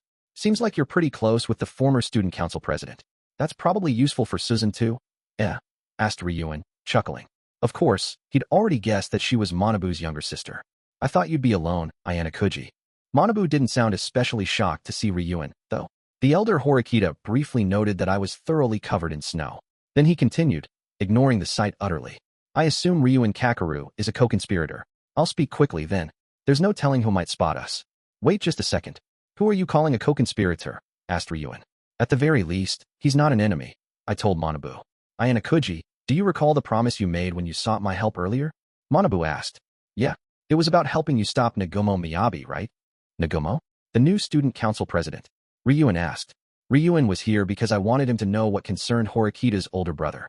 It seems he doesn't really like Nagumo's way of doing things, I explained. I see. So, you plan to use Ayanokouji to stop Nagumo? Word has it he's dominant in the second years. That means you gotta use a first-year student to deal with him, huh? Tell me, Horikita, since when have you had your eye on Ayanokouji? Asked Ryuen, addressing the upperclassman condescendingly. Since soon after he enrolled. It appears that your path to understanding him has been longer and more arduous, replied the elder Horikita. He sounded more indifferent than defensive. Heh, I'm the type of guy who thoroughly enjoys the journey, said Ryuen. Yet you appear to have been beaten. Horikita Manabu shot back. Ryuen glared. If you think I'm so easy to beat, care to put your fists up and find out? I'll pass, thank you, answered Horikita calmly. Heh, I thought so, Ryuen snorted. He crouched, then launched a front kick, sending snow flying toward Horikita's face. His goal was to blind Horikita. Ryuen jabbed at his opponent's abdomen, but Horikita blocked the attack completely, even though Ryuen had obstructed his vision. He pushed his glasses back up the bridge of his nose, looking completely unfazed. I thought you were some intellectual jerk-off who only had book smarts, but you ain't half bad, said Ryuen, a rare compliment. I already told you I didn't choose to fight, Horikita repeated. What's the matter? If you're not happy, you can come at me anytime. Or maybe you don't fight against first years, taunted Ryuen. You've made quite a fascinating friend, Ayanokouji. Horikita brushed snow and dirt from his clothes. Well, whatever. I suppose you're somewhat capable, Horikita senpai. Ryuen tacked on a sarcastic honorific. Likewise, you aren't fit to serve on the student council, but I suppose you've some measure of worth. Whoa, complimented by the former student council president. What an honor. Now that the two had finished their back and forth, the elder Horikita got to the point. I'd like Ayanokouji to preserve and maintain order at this school. I don't care by what means. Ayanokouji, you may choose whatever's most convenient, whether that's having student council president Nagumo Miyabi removed from his position or simply obstructing his plans. Once the third semester begins, Nagumo's power will only grow. He'll move quickly. So, how exactly are things going to change? The student council isn't all-powerful, of course, but it does wield a certain degree of authority, unlike the councils at most ordinary schools. At present, whenever a problem arises within the student body, the student council takes the lead in resolving it. Both of you should be aware of that. The faculty hadn't presided over Sudo's trial during the assault incident. Rather, it had been the student council, headed by Horikita's brother. The student council also plays a role in designing the special exams. The first year's Desert Island test was based in part on a student council proposal. That meant Nagumo could create a truly terrifying special exam. Nagumo's just trying to make this shitty, boring-ass school into something fun, from the sound of it. We should be happy, said Ryuen, snorting in amusement. If he did it correctly, yes. However, Nagumo's unorthodox measures have resulted in many expulsions. As a matter of fact, 17 second-year students have already been expelled. According to their exit interviews, Nagumo was involved in over half the cases, said Horikita. 17 people. No small number. If he can get that many students expelled, it won't be hard for him to rule the school, I said. And, now that he's student council president, he can control first and third-year students, too. His influence will only grow in the third semester, Horikita continued. Ain't this Nagumo guy just being rational? If those 17 people were worthless nobodies, then that's why they got crushed. The school will expel rule breakers. That's only natural. However, shouldn't a leader strive to help the entire student body graduate without leaving anyone behind? Countered Horikita. Are you saying you'd never let a single person get kicked out of school? Oh so venerable Horikita-senpai? I'm speaking of the ideal scenario. Currently, no first-year students have been expelled. Pursuing the scenario where that continues isn't a bad thing, wouldn't you agree? So you say? What do you think, Ayanokouji? I think it's fine, I answered. But I can also say that Ryuen and I aren't the type to pursue such a best-case scenario. Heh, exactly. If anyone was such an idealist, it'd probably be Ichino's Hanami. Of course, I'm not trying to convert you, Horikita said. If you can stop Nagumo, that's enough. It sounded simple. If it were, however, he wouldn't be asking for our help. Well, I'm gonna head back before I get roped into becoming a co-conspirator for real. It seemed Ryuen had no interest in student council drama. It was a pretty interesting chat, but any more would be a waste of my time. See ya.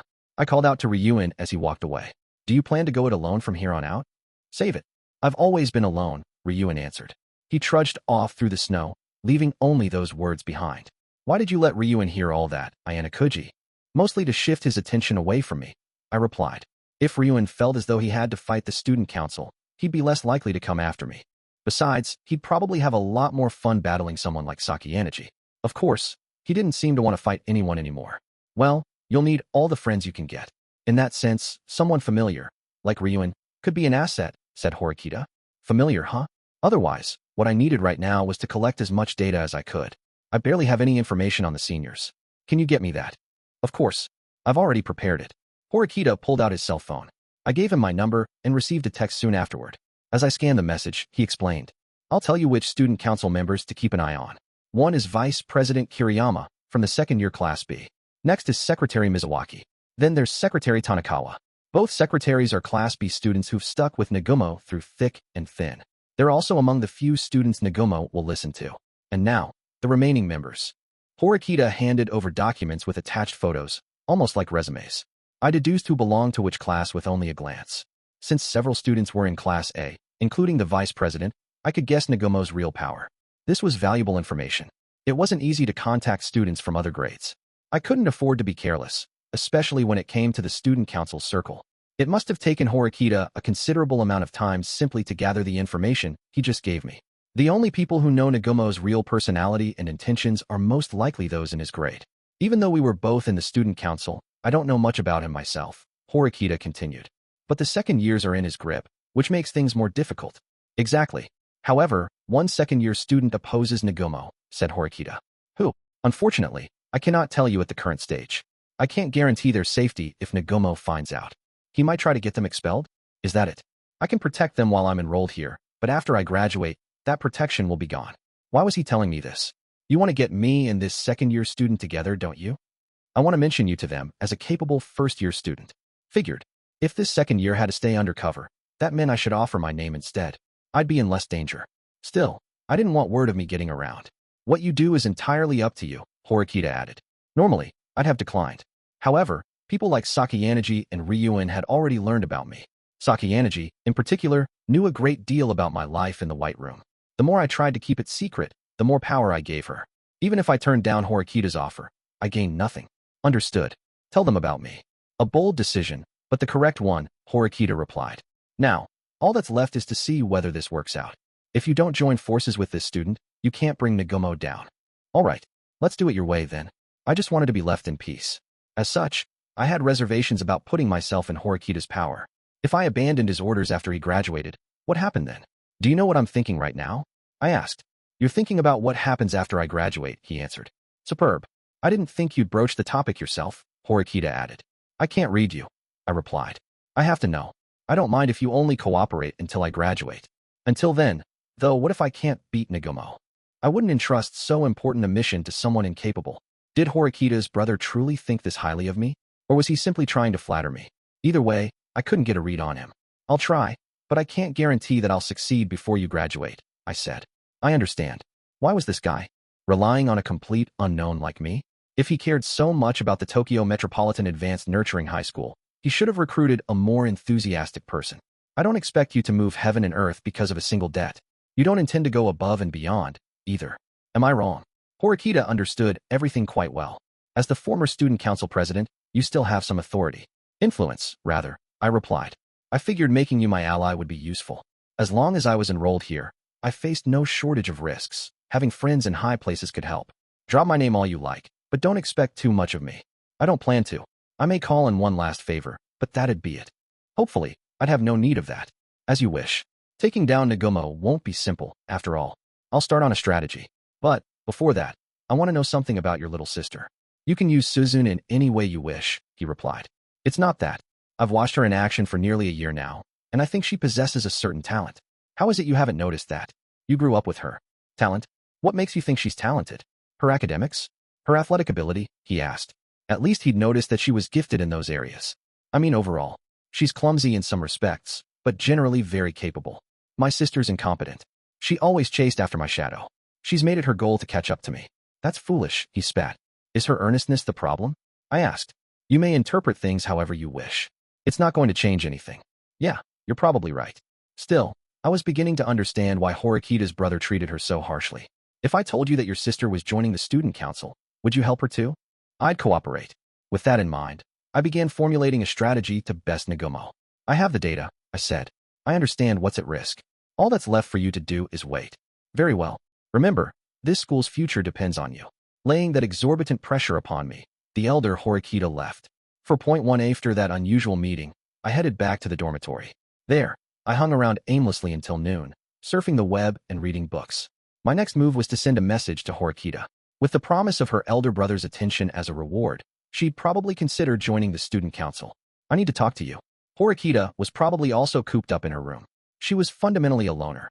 Besides, she didn't seem to like the cold that much. A few minutes after I sent that initial message, I received a reply. I don't mind. Can we do it over the phone? Or must it be in person? In person, if possible. Would that work? I'm at a cafe right now. Come here, and I'll listen. Contrary to the isolated image I'd conjured up, Horikita was actually out. Leaving again would be annoying, but the sooner I looked after this, the better. I'm headed over. I sent the reply and put on my coat. When I arrived at the lobby, I saw Ike, Yamauchi, and even Sudu. They didn't appear to notice me as they headed out the door, and I didn't call out, choosing to follow and eavesdrop on their conversation. So, Horikita just turned you down for a Christmas date? Dude, what the hell, Ken? Shut it, Haruki. Just drop it. Man, we're all gonna end the year without girlfriends, huh? I feel empty inside. TCH. I'm just going to take things slow. It's not like Suzune's got a boyfriend or anything. It's just, I don't know, she doesn't seem interested in stuff like romance. I'm not gonna rush things. Apparently, Sudu had put the moves on Horikita, but been shot down in a spectacular fashion. An honorable defeat. He was far from giving up, though. He'd chosen to press on. You really got it bad, huh? Hey, Kanji, how about we pull an all-nighter at karaoke? Let's belt out lonely Christmas songs with everything we got. Huh? WH what? What do you mean, what? I said we should do karaoke all night. Oh, sorry, Haruki. I kinda can't today. Huh? You can't? You don't have anything to do on Christmas Eve, do you? The only hot date you've got's with your right hand. You know, I actually got stuff to do, dude. Ike was clearly agitated, but he wouldn't say why he couldn't go to karaoke. Sudu, smelling blood in the water, pounced. Hey, Kanji, don't tell me. It's not like that. Ike sputtered. He lowered his gaze. Look, I'm just going out to dinner with a friend, that's all. Anyone could tell that this friend wasn't a man. A scene from yesterday flashed into my mind. Who is it? Who are you hanging out with? Spill it, shouted Yamauchi, losing his cool and grabbing Ike's collar. It really ain't that big a deal, but Shinohara. Shinohara? Wait a second, you mean, from our class? That's Shinohara. Ike nodded slightly. Dude, why Shinohara? Aren't you two always fighting? Asked Sudu in disbelief. Yamauchi seemed to share the sentiment. Ike and Shinohara were an unexpected pair, to say the least. Like I said, we're just having dinner, replied Ike. Come on, there's no way I'd go for a girl like her, right? She just had some trouble a little while back, and I helped her out. She said she wanted to thank me. No, dude. I don't know about thanking you or whatever, but it's Christmas Eve. It's no big deal. I cried. I mean, me and Shinohara going out? There's just no way. Not even if the world was ending. I don't believe you. Come on, Ken, let's tail em. Dudes, knock it off. If rumors about me and an Ugo like Shinohara get around, it'll be a huge pain in the ass, shouted Ike. Ike and Shinohara, huh? They might actually be a well-matched couple. Of course, who knew how any of this would turn out? For point 2M OSD students hung out at Kiyaki Mall during winter vacation, and the place was packed. Since more than 80% of the cafe customers were female, I couldn't find Horikita right away. After wandering a bit, I finally spotted her. I'm here. That was fast, she replied. I noticed that she wasn't alone. Good morning, Ayanokouji-kun, said Kushida. This was a wholly unexpected pair. They had to be with someone else. I looked around. No one else is with us, Horikita said, noting my confusion. I thought that Hirata would be here as a peacekeeper, but apparently he wasn't. Not to sound strange, but which of you initiated this get-together? I asked. Kushida smiled gently. Me. I invited Kushida-san, said Horikita. I hadn't anticipated that, but it made sense now that I thought about it. Horikita was trying to bury the hatchet with Kushida, and meeting in public put restrictions on what Kushida could do or say. Horikita had played this well. By the way, Horikita-san, how have things been with Sudo-kun recently? Asked Kushida. What do you mean? Well, aren't you spending Christmas with him? I'd never do that, said Horikita flatly. Really? Didn't Sudo-kun ask you out? That doesn't have anything to do with the topic at hand, does it? Kushida had attempted to use my arrival to change the subject, but Horikita wouldn't allow it. She could afford to be blunt, because she had two advantages. She'd won their previous bet, and the cafe was full of people. How long do you plan to stand around, Ayanokouji-kun? If you have something to say, spit it out. Horikita clearly wanted to keep talking to Kushida. Sorry, I didn't think there'd be someone else here. Another time. However, Kushida had apparently decided that my presence was welcome. Come on, Horikita-san. How about we have Ayanokouji-kun join us for some tea? I stopped in my tracks, but didn't sit down, feeling the pressure of Horikita's angry silence. Maybe next time, I said, trying to escape. Wait. Say what you came here to say, replied Horikita. No, it's nothing. There's something you don't want Kushida to hear. Horikita asked, guessing what I was thinking. Is that true, Ayanokouji-kun? Kushida wore a sad look. I intended to deny it, but Horikita cut me off. Kushida's a member of our class. There's no need for secrets. This has nothing to do with the class. This is between you and me, Horikita. I told her. I see, she replied. This does have something to do with me, then, right? Well, out with it. I'll pass. If you won't say it now, I absolutely won't listen to it anywhere else. Horikita's determination was steely. Maybe she thought total transparency would improve her relationship with Kushida. Kushida, for her part, smiled as sweetly as ever. Her smile always made you want to believe her kindness was genuine, no matter what unease you felt. I might have been able to come up with a convincing lie, but I doubted that Horikita would be receptive to my real proposal once she found out. In that case, I'll come right out and say it. Good. No use beating around the bush. Do you want to join the student council? I'm sorry. I'm afraid I'm not following you. Horikita tilted her head. Why do you ask? I have my reasons. Then continue. Is this okay, Horikita-san? Asked Kushida. Is what okay? Is it okay if I overhear this? If this is about the student council, it might involve your brother. You've known about my brother since junior high. It's a little late to worry. I steeled myself and sat at the table. A certain person has a burning desire to see you on the student council. A certain person? Your brother. Strictly speaking, Horikita's brother had said nothing of the sort. Rather, he'd said I was free to decide whether to use Horikita.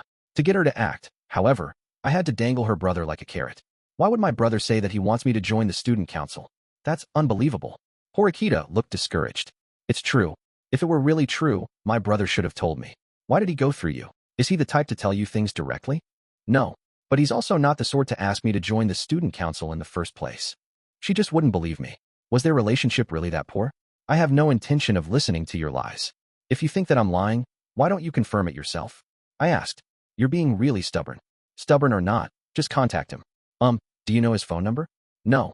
Don't you know it? As his sister? I don't know it. Well, how about we try contacting Tachibana-senpai? Asked Kushida. Tachibana? My brother's secretary. Yeah, I've talked to Tachibana-senpai a lot. I know her contact information. Just as I'd figured, Kushida was making friends in the most unexpected places. Are you really okay with me calling him, Ayanokouji-kun? If it turns out you're lying, the consequences will be severe. Do as you wish. Horikita's brother would recognize this as part of my strategy and cover for me. He'd say I was telling the truth.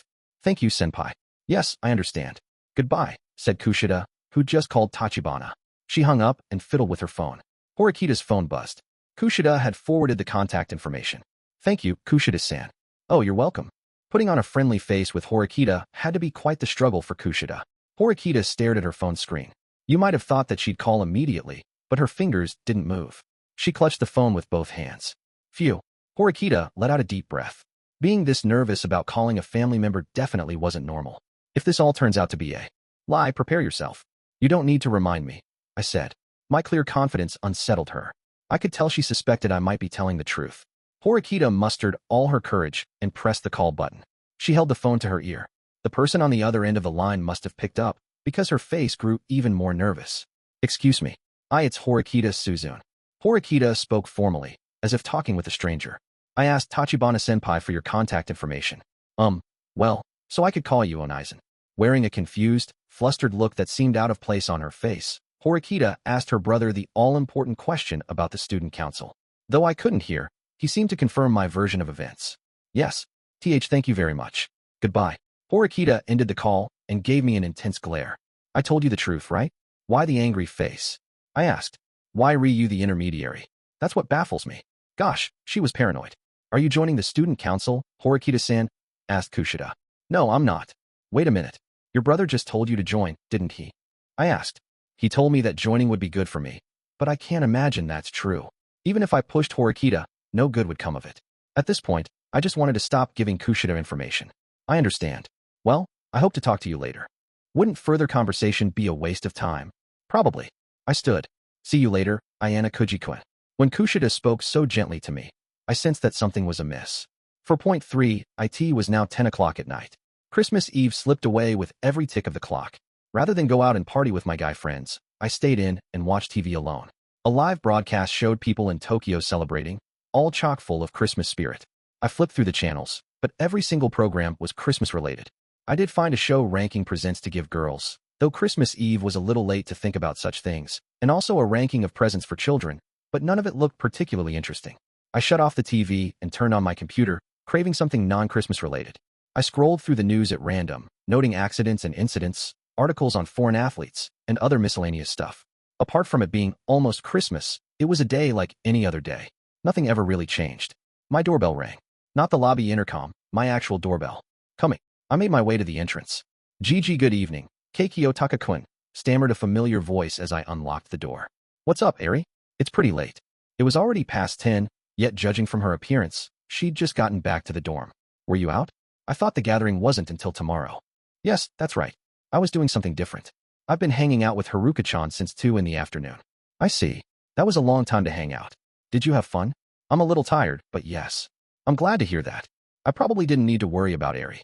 At the very least, she'd be safe with a member of our group. I heard from Haruka-chan that you have something going on tomorrow, Kiyotaka-kun. That means you won't be able to come with us. All right. I had indeed talked to Haruka about that. Hanging out with Eri was probably her way of handling things.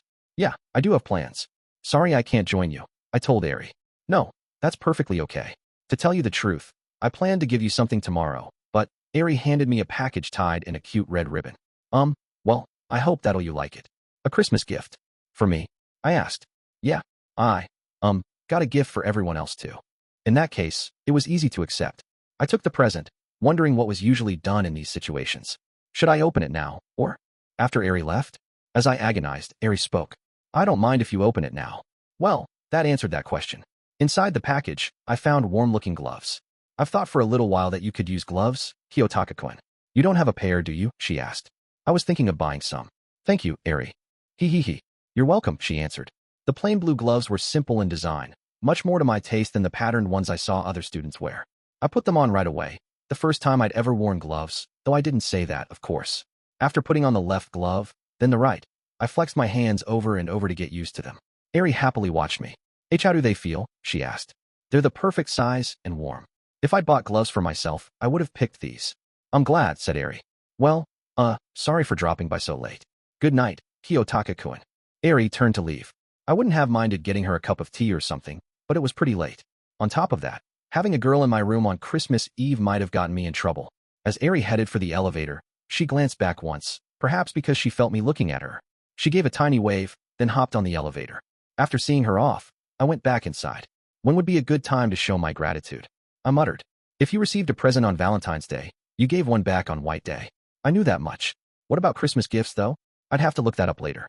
Chapter 5. The turbulent double date. See, Christmas Day had arrived. In the past, this day had meant little to me, but that wasn't the case this year. For the first time in my life, I'd spend Christmas Day with a member of the opposite sex. I wondered whether Sato would enjoy hanging out with me. Much as I'd have liked her to, we still didn't know each other all that well. I'd never been on a real, honest-to-God, one-on-one date before. That should have been significant, but there was still so much I didn't understand. Just go with the flow, I guess. I left my room and took the elevator to the lobby. If I remembered correctly, Sato and I were going to catch a movie. We'd agreed to meet at 11:30, but I decided to get there a little early. 5.1 Unfortunately, it was cloudy outside, and it promised to be cloudy all day. I got to our meeting spot 10 minutes early, but when I looked up from checking the time, I saw Sato walking toward me. She seemed somewhat uneasy as she scanned her surroundings. Then our eyes met, and she grinned. "Good morning, Ayanokouji-kun," she called, hurrying over. When she came up to me, I couldn't help noticing that she smelled nice. "You're early," I remarked. "You too, Ayanokouji-kun. Did I keep you waiting by any chance?" "Nah, I just got here." A cliché line, but true. "Really?" Sato leaned forward, playfully eyeing me like a cat that spied a mouse. I nodded, feeling slightly overwhelmed already. Well, we had a few minutes left until our date was officially supposed to start, but perhaps we should just begin. I was ready to get a move on, but for some reason, Sato looked around the area again. "Should we head out?" I asked. Oh, yes. Sorry, just give me a minute." She reached into her bag and rummaged through it, muttering to herself loudly enough for me to hear. "Did I forget it?" "You forgot something?" I asked. "No, sorry. I just wondered what happened to my phone." Looking into Sata's bag, I noticed a long, narrow box covered in wrapping paper. I strategically averted my gaze. "I can call your phone for you," I told her. "Oh, thanks. You're really kind, Ayanokouji-kun." Helping someone find their phone didn't seem especially kind. Most people would have done the same. Sato continued to speak, sounding a bit awkward. "If I remember right, this morning," she paused. Then she shrieked. "Ah, found it. Good news." Then she held up her phone and put it in her pocket, laughing. "Sorry to keep you waiting. Shall we go?" But then, "Good morning, Ayanokouji-kun." Turning around, I saw Hirata Yusuke, looking as bright and cheerful as ever. I offered a wave in reply. Next to Hirata was his girlfriend, Karuizawa Kei. Were they on a Christmas date? I knew their relationship was fake, but they might have been doing this to keep up the act. Very clever. "Good morning, Karuizawa-san," said Sato. "Morning," Karuizawa replied, smiling. "This is a rare sight. You two together," said Hirata. "Are you on a date, too?" I asked. "Yeah. I didn't really make any Christmas plans, just in case," he told me. So he'd left his schedule open for his fake girlfriend Karuizawa's sake. Hirata always put others before himself. Though I admired him, I acknowledged that it wasn't easy to pull off. "I thought one of your friends would have invited you out." "No," I asked Hirata. "He was popular among our classmates, and even among the seniors in the soccer club." "No, I think they probably wanted to give us alone time," he replied, glancing at Karuizawa. From the outside, Hirata and Karuizawa embodied an ideal couple. No one wanted to get in a happy couple's way at Christmas. However, as long as this fake relationship continued, Hirata couldn't get close to another girl. I felt kind of bad for him. Even if he developed feelings for someone, he'd never do anything to hurt or embarrass Karuizawa. No wonder she chose him as her protector. Karuizawa-san's always been popular with the girls in class, but I didn't know she was this close with Sato-san, whispered Hirata, looking at the girls warmly, as if they were his sisters or daughters. "I thought they hung out a lot, like on their days off. Is that not the case?" I asked. "Well, I didn't think so." "Really? What do you think's going on?"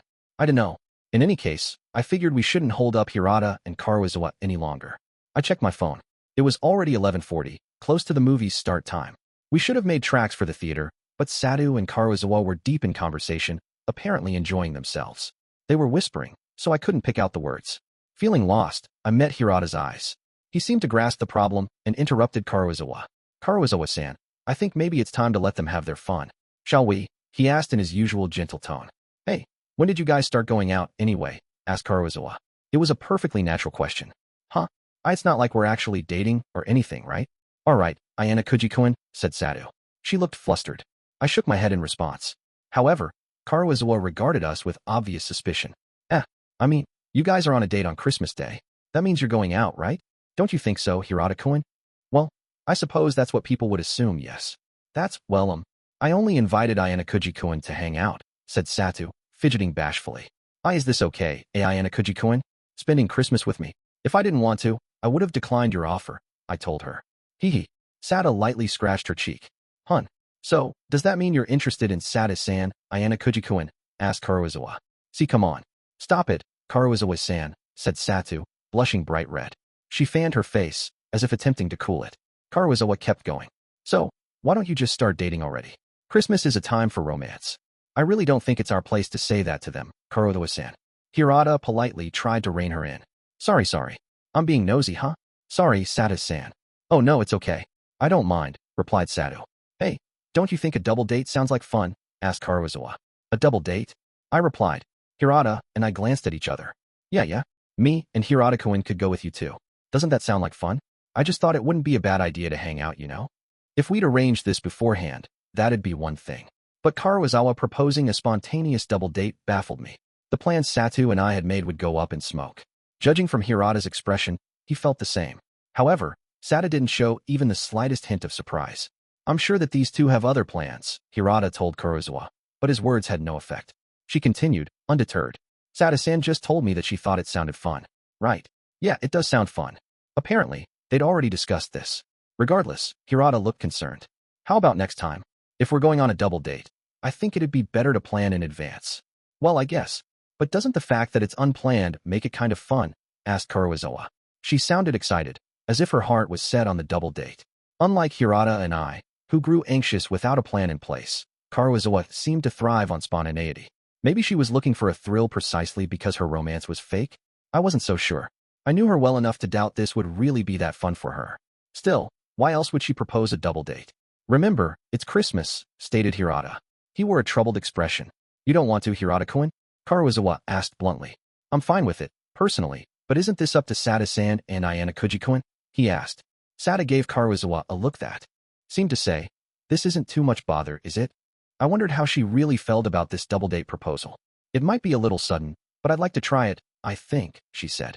Maybe Satu just couldn't refuse a proposal from Kurosawa, the queen bee of Class D. That really didn't seem to be the case here, though. What do you think, Ayanokouji-kun? Asked Satu. First the baton had passed from Hirata to Kurosawa, then Kurosawa to Satu, and now from Sata to me. I couldn't carelessly drop it. Well, hanging out with just one girl was stressful enough. But a double date? It was a daunting prospect for a dating newbie like me. Still, I didn't want to be the sole dissenting voice. I supposed that, if Satu was willing, I shouldn't object. This still left some problems. Satu and I had planned to watch a movie, and I didn't know whether that would even be possible anymore, since we might not be able to get seats next to one another. Or maybe ditching those plans was part of being spontaneous. This date wasn't going the way I'd expected. Still, I couldn't say a double date was all bad. There might have been awkward moments of silence if I were all alone with Satu, but Hirata and Kurosawa could keep the conversation going smoothly. Besides, even though Haruka said that she'd make sure Eri didn't bump into us by chance, it might still happen. In that case, it'd probably look more natural if four of us were hanging out, rather than just Satu and me. If you three are okay with it, I don't have any objections, I said. Kurosawa immediately took action. All right, where were you two planning on going now anyway? Sata looked just a little relieved. Maybe she'd been nervous, too? Maybe she was anxious about being alone with me. Well, Ayanokouji-kun and I plan to see a movie, she said. The one that just opened today? Kurosawa asked. Oh, that's lucky for us. We were also planning to see it. Whoa, it looks like we even picked the same screening. That's amazing. The two girls were incredibly excited about this coincidence. I couldn't help noticing Sata's stiff expression, though. What a coincidence, huh, Ayanokouji-kun? This serendipity seemed to surprise even Hirata. Since the movie had just come out, it was quite the stroke of luck. What do we do about the assigned seats, though? We can't change them, can we? I asked. It was time to see whether these coincidences just kept coming. No, we can't. Let's see. Kurosawa fiddled with her phone. How's it look, Kurosawa-san? Asked Satu, peeking. It looks like we're sitting in different places. Oh well. Kurosawa showed Hirata their seats. We were in completely different spots. So, this was where the coincidences stopped. Okay, I think it's about time we get going, Ayanokouji-kun, said Satu.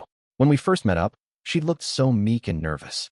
Running into Kurosawa and Hirata seemed to restore her usual vigor, and she stuck close to me as we walked. Very close. The four of us, now on a double date, made our way toward the movie theater. We walked through the mall lined up side by side. Me, then Satu, then Kurosawa, and finally Hirata. Whoa, the two of you look good together, muttered Kurosawa, watching Satu and me. Oh really? Asked Satu. Yeah, I mean, you guys look like a couple that's used to spending Christmas together. You know, you just give off those warm, fuzzy vibes, said Kurosawa. Hee hee. She says that we look like a couple, Ayanokouji-kun. Isn't that embarrassing? Asked Satu. Guess so. Well, we were out on a Christmas date. The observation made sense. But you two aren't, like, officially going out? Kurosawa asked. Or are you?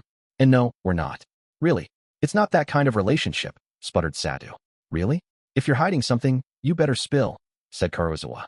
Kurosawa was clearly teasing us, but Sata didn't actually seem to mind. If anything, she seemed like she enjoyed it. It was difficult to wrap my head around at first, but the more I thought about it, the more it made sense. If people thought that I was dating one of the hottest girls in school, I'd be embarrassed when they teased me. But, at the same time, I'd feel pretty pleased with myself.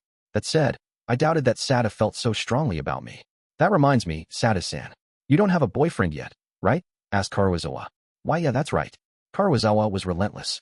I half listened to the conversation, trying to decide how I could survive this double date with my dignity intact. Before I knew it, we were at the theater. Well, I guess we gotta part ways for a bit. Don't mind us, you too, said Karuizawa. That was it. She was just taking off? I could usually predict Karuizawa's behavior, but so much was going on here that I didn't understand. So, even though this was a double date, it'd just be Sadu and me for a while?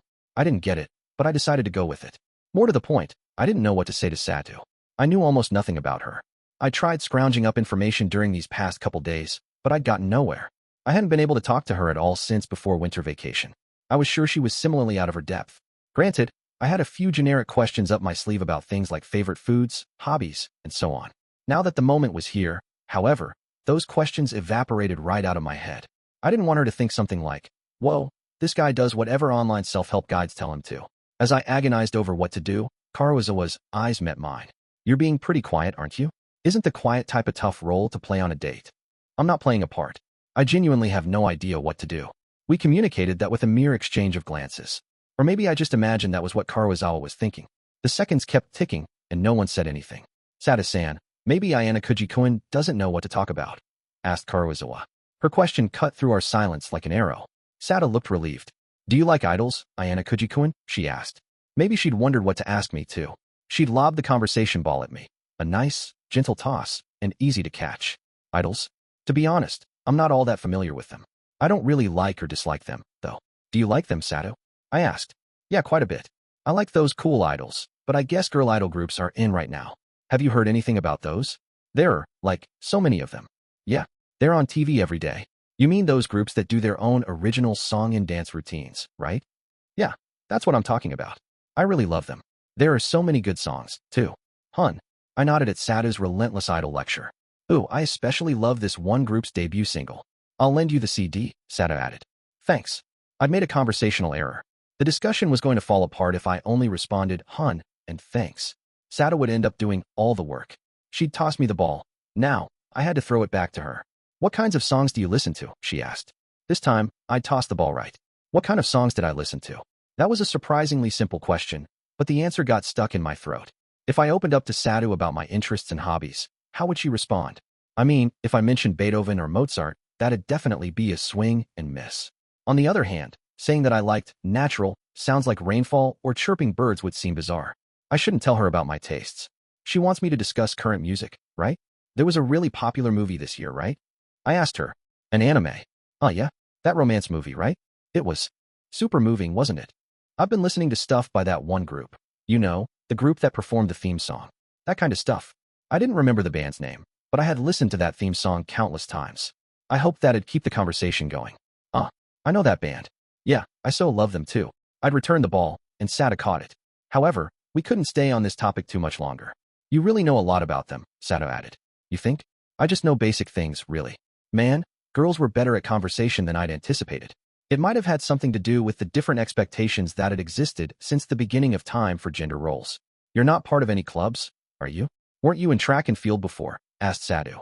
This choice of topic was easy to understand. It was likely due to my participation in the relay during the sports festival. No, I've never been in any clubs, I told Sadu. I mean, I've been a member of the Go Home Right After School club for as long as I could remember.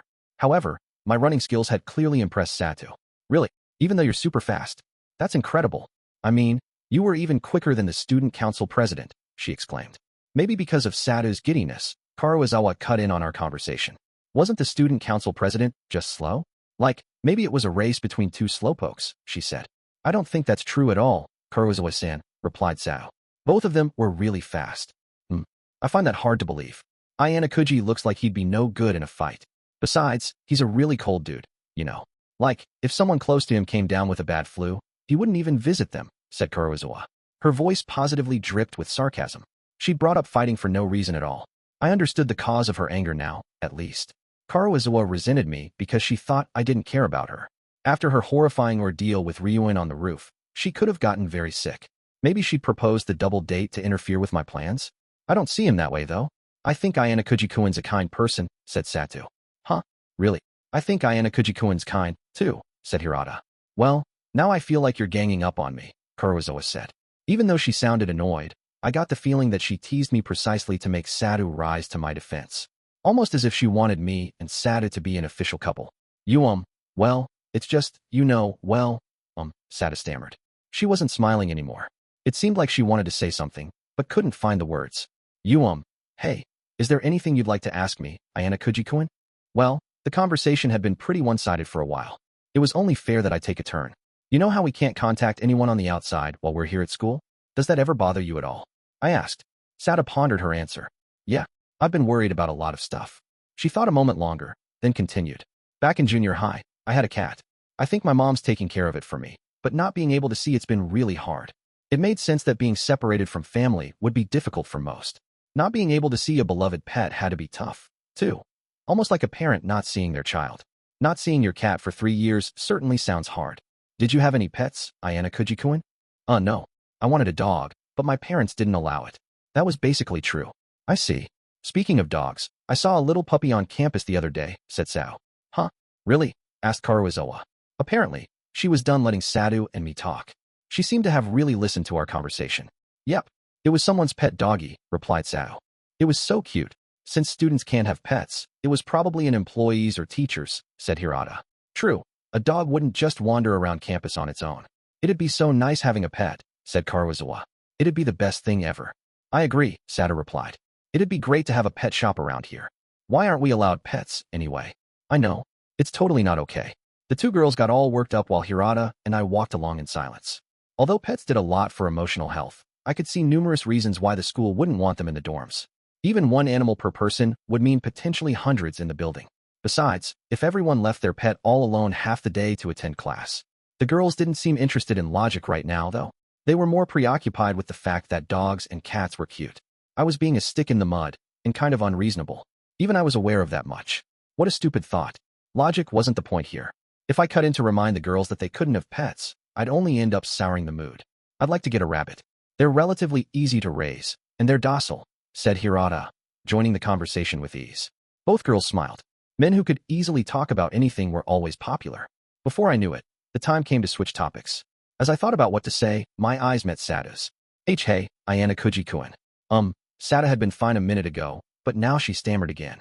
Her nerves always seemed to give way whenever she really wanted to ask something. Was she like this with everyone, or just the opposite sex? She seemed ready to speak, but then closed her mouth again. It was probably an extra difficult question. So, what's your type, Ayanokouji-kun? In girls, I mean. Before Sada could get the words out, Karuizawa asked me that question. I am curious about that, too, said Satu, sounding relieved. Maybe it was the very question she wanted to ask. In that case, perhaps this double date wasn't such a coincidence after all. I'd had a vague suspicion of that from the beginning. Either way, I needed to answer. The kind of girl I like, huh? That's a tricky question, I said. Sada's eyes sparkled, but Karuizawa glared at me. Hirata, meanwhile, looked like he was enjoying this. Spirited, I guess. I finally replied. The moment I said it out loud, I knew that wasn't exactly the right word. Many, maybe even most, girls might consider themselves spirited. Satu and Karuizawa didn't seem thrilled by my response, either.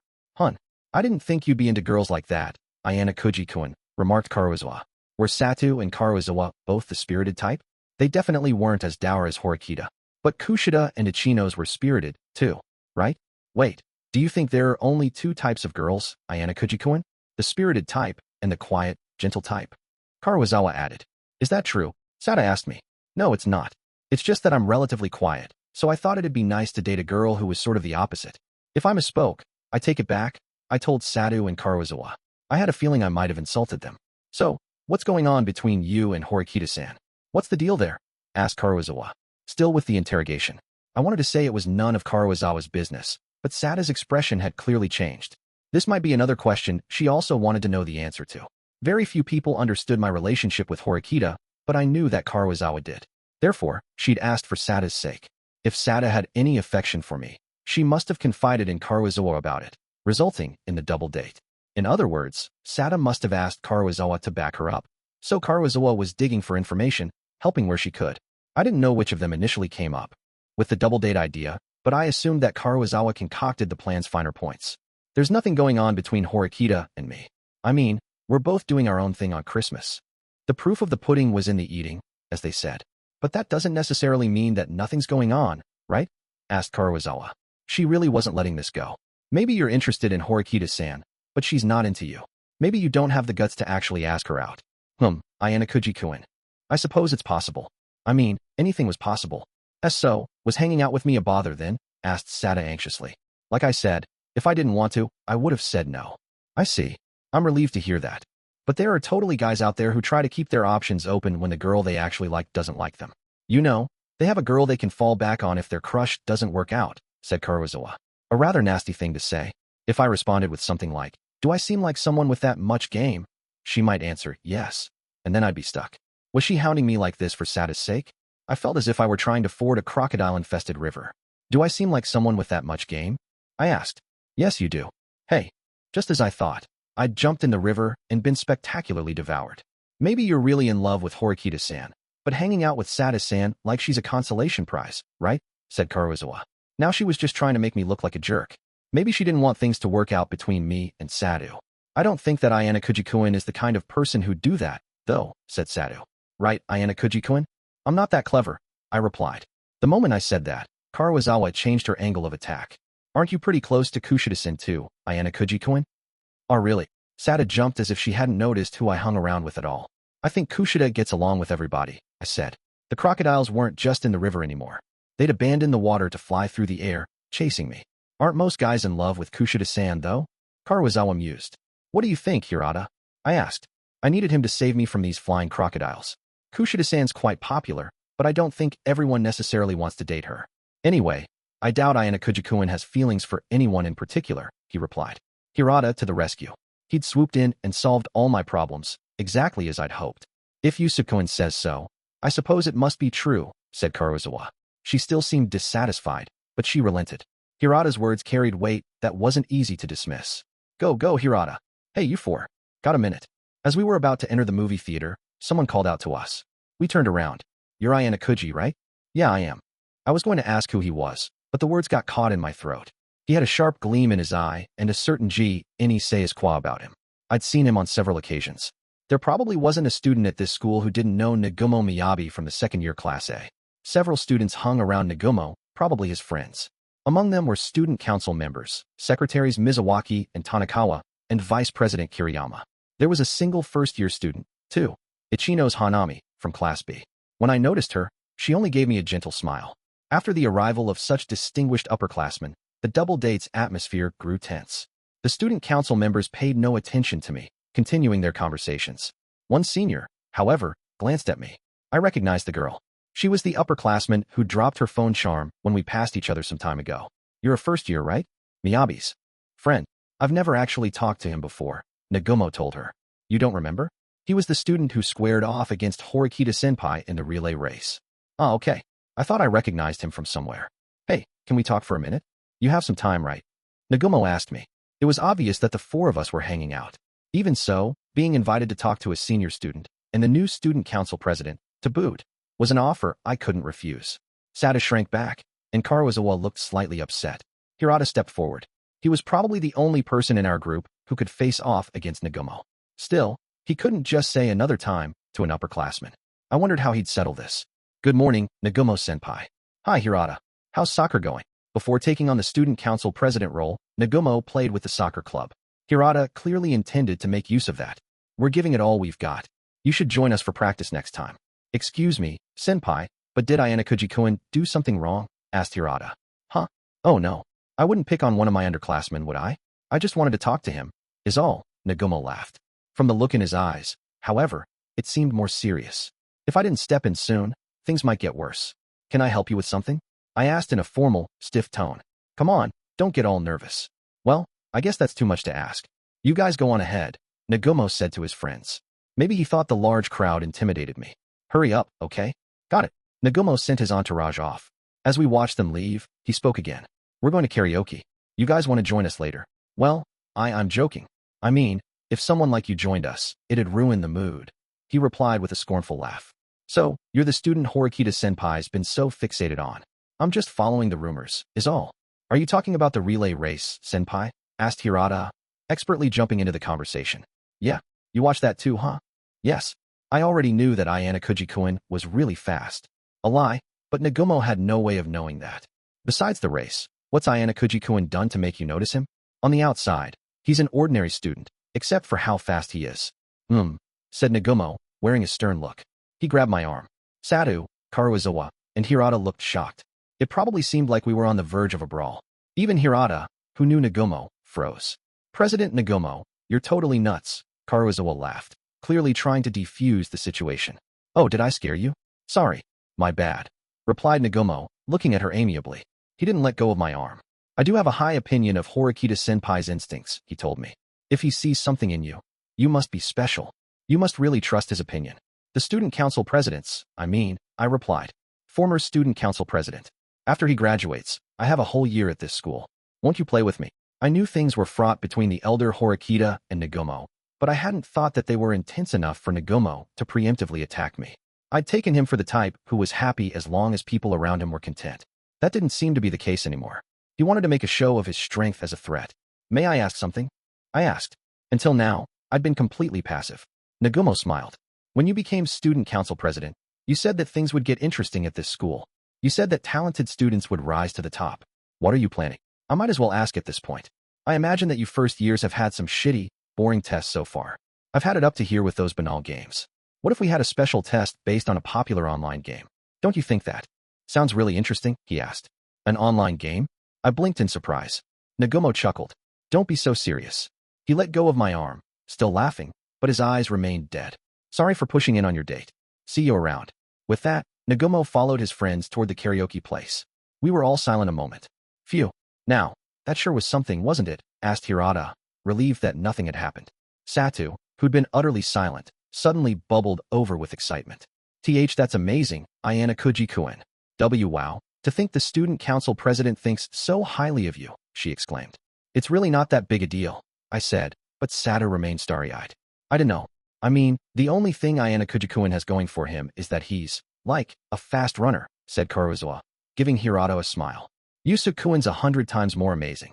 He's super fast, like, the fastest. And he's really smart, too. If Nagumo had his eye on anyone, it'd be Yusuke-kun, right? Isn't this weird? I definitely think that Hirata-kun's amazing, but I don't think that he could beat Ayanokouji-kun. Sata stammered. It was nice that Sata believed in me, but she didn't need to go that far. Besides, she'd make Karuizawa snappish if she kept saying stuff like that. Yusuke-kun couldn't beat him? Aren't Ayanokouji-kun's grades totally lame compared to Yusuke-kun's, though? Asked Karuizawa. Well, he's still smarter than me, said Satu. She wasn't wrong, but I wish she wouldn't say it so proudly. Isn't that great, Ayanokouji-kun? Sata-san thinks so highly of you. Though it's weird that you get all this attention just by running fast, said Karuizawa. I guess, I said. Yes, Karuizawa. My biggest admirer. I had a sinking feeling that she was going to be like this all day. 5.2T movie theater was even fuller than it had been the other day, which made sense, between them fixing the equipment malfunction and the release of some hot new titles. I didn't see Ibuki. Maybe she wasn't interested in an American animated film, or maybe she was just avoiding the crowds, planning to see it later. Everyone got their tickets, and we went in. Oh, that reminds me, Karuizawa-san. Would you please come with me to the bathroom? Asked Satu. Sure. The movie's gonna start soon, though, so let's hurry. Satu dragged Karuizawa to the bathroom, leaving me with Hirata. How do I put this? Nicely done, said Hirata. Karuizawa-san's the first classmate I tried to save, you see. He was wasting his Christmas on a fake date with Karuizawa. Could it be that he genuinely had feelings for her? No. His neutral expression gave me the sense that that wasn't the case. All I saw was Hirata Yusuke, someone who always put others ahead of himself. I'm really grateful for what you did for Karuizawa-san, Ayanokouji-kun. I didn't do much. I'm glad that you and Karuizawa-san were in the same group during the ship test. She can stand on her own 2 feet now, without me. She's not quite there yet, though? Right. You mean, because I'm still pretending to be her boyfriend? Yeah. Karuizawa had grown. She was stronger and more resilient, and Hirata sensed that. She wouldn't truly be free until she left him, though. It's just a matter of time, I think, Hirata said. We barely talk anymore. Apart from her plans today, I don't think she needs me now. This might be blunt, but are you really okay with wasting your Christmas on this? I asked.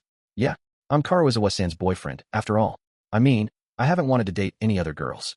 I probably won't in the future, either. Really, you see, Ayanokouji-kun, if everyone else is happy, then I'm happy, he said. So you don't need romance? I don't. That's how I feel right now, anyway. Hirata was blessed. With such good looks, a great personality, and so much talent. What a waste. What about you, Ayanokouji-kun? Do you want to go out with Sata-san? He asked. Well, no, not really. but saying that would be like negating the date itself. I don't know. I can't really say right now. This might not be my place, since I just said that I don't need romance. But I think it might be good for you to go out with someone, Ayanokouji. What? Are you going to hit me with the "you've never had a girlfriend before"? Better get on that speech. Ha ha ha. No. I mean, it's certainly true that you don't seem to have had a relationship. But I don't think that's because you're unpopular. Is it because you just haven't found anyone you like romantically? He asked. Honestly, it's both. I've never been popular, and I haven't found anyone. The White Room didn't specifically forbid romantic relationships. There just wasn't any way for romance to blossom. Playtime, holidays, they didn't exist there. We were monitored constantly, except during toilet breaks and bath time. You couldn't grow close to someone under those circumstances. Isn't it exhausting, though? Always putting yourself second? Sacrificing yourself for the class's sake? I asked. Exhausting? On the contrary, it's a lot more exhausting to see the class in disarray. Honestly, my anxiety's gone way down since I started at this school. True. Back on the island, when the class had nearly fallen apart, I saw Hirata come close to his breaking point. He'd clearly improved now that Class D was coming together. Hirata Yusuke was one of Class D's real leaders. He was indispensable, but also worryingly fragile. The island test worked out fine in the end, but I couldn't predict what had happened to Hirata if the class broke down again. Due to Kushida, for instance. Back in junior high, she caused her class's total collapse. Even now, she was working against Horikita, implying that she'd destroy her own class if she deemed it necessary. If that happened, Hirata might snap. If the class's very heart stopped beating, who knew? Since the two girls hadn't returned yet, I switched topics. How much do you know about Student Council President Nagomo Hirata? I asked. They'd been in the same club, after all. Not much, really. Outside the club, I don't really interact with him. And since he became Student Council President, we only really ever say hi to each other in the hall. Okay then, what's your impression of him? I guess I thought that he was an interesting upperclassman. He introduced bold, exciting new ideas, even for soccer practice. They didn't always work, but they were fascinating, even when they made practice especially tough. Hirata chuckled. Anyway, he always gets results. Apparently, he's even led his team to victory in major tournaments. So he's the perfect upperclassman, huh? Well, I'm not sure I'd put it like that. Hirata shook his head. The road to glory is hard. Quite a few people have left the club. I haven't heard any rumors about that. Probably because those students aren't here anymore. The second years who butted heads with Nagomo-senpai quit the club and dropped out of school. Isn't that a little extreme? I don't know the details, like how much Nagomo-senpai was involved. Maybe Nagomo wasn't the sole reason the students had dropped out. Maybe they left for personal reasons. What bothered me was what Horikita's brother had said earlier, about how Nagomo removed anyone who stood in his way. Nagomo was the light, and those who opposed him were shadows.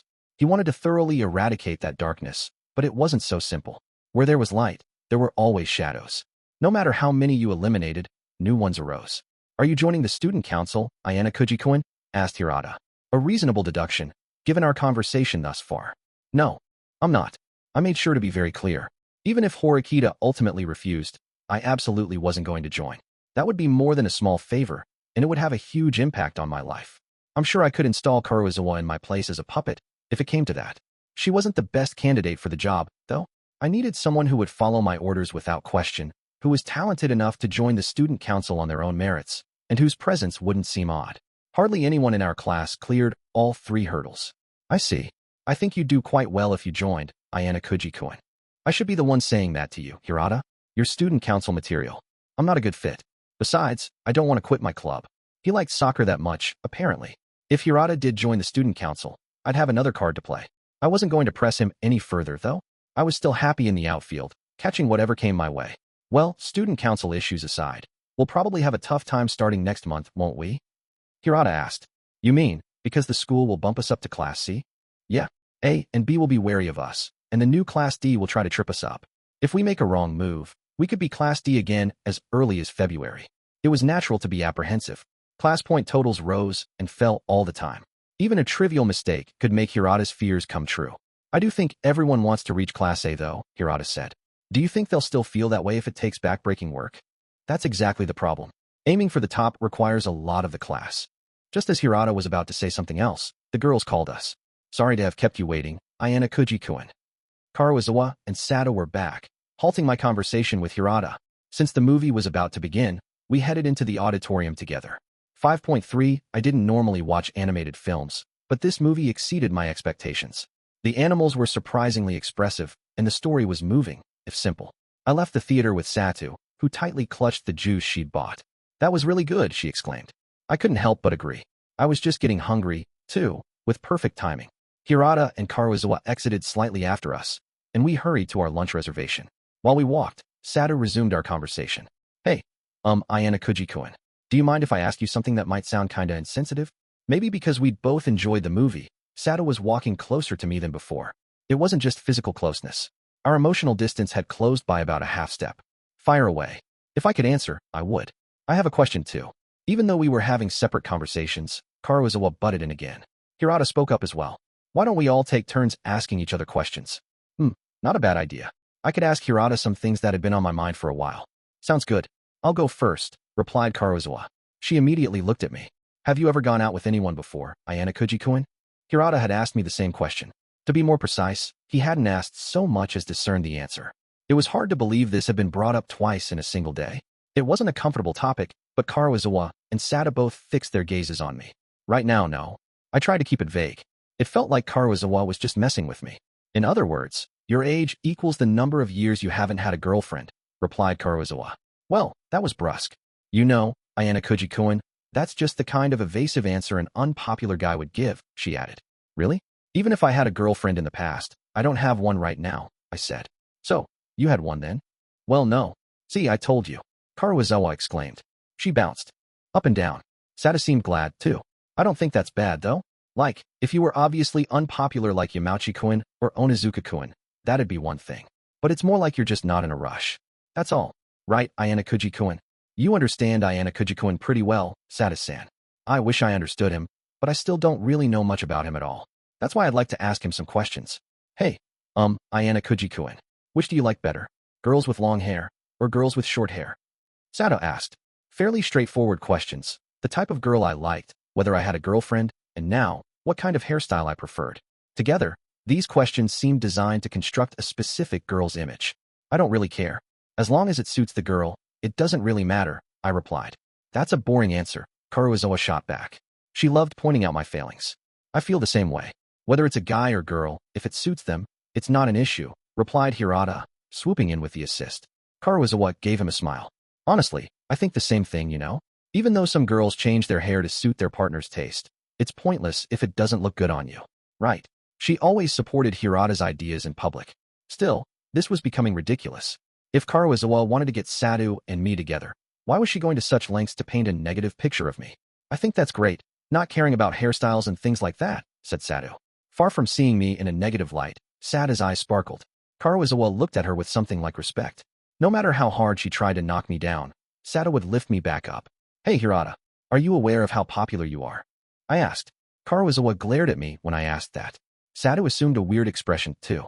You should ask Sato-san questions, not Yusuke-kun, said Karuizawa. That's right. It feels like Ayanokouji-kun and Hirata-kun are going to propose marriage to each other or something, Sato joked. Okay, but I trailed off.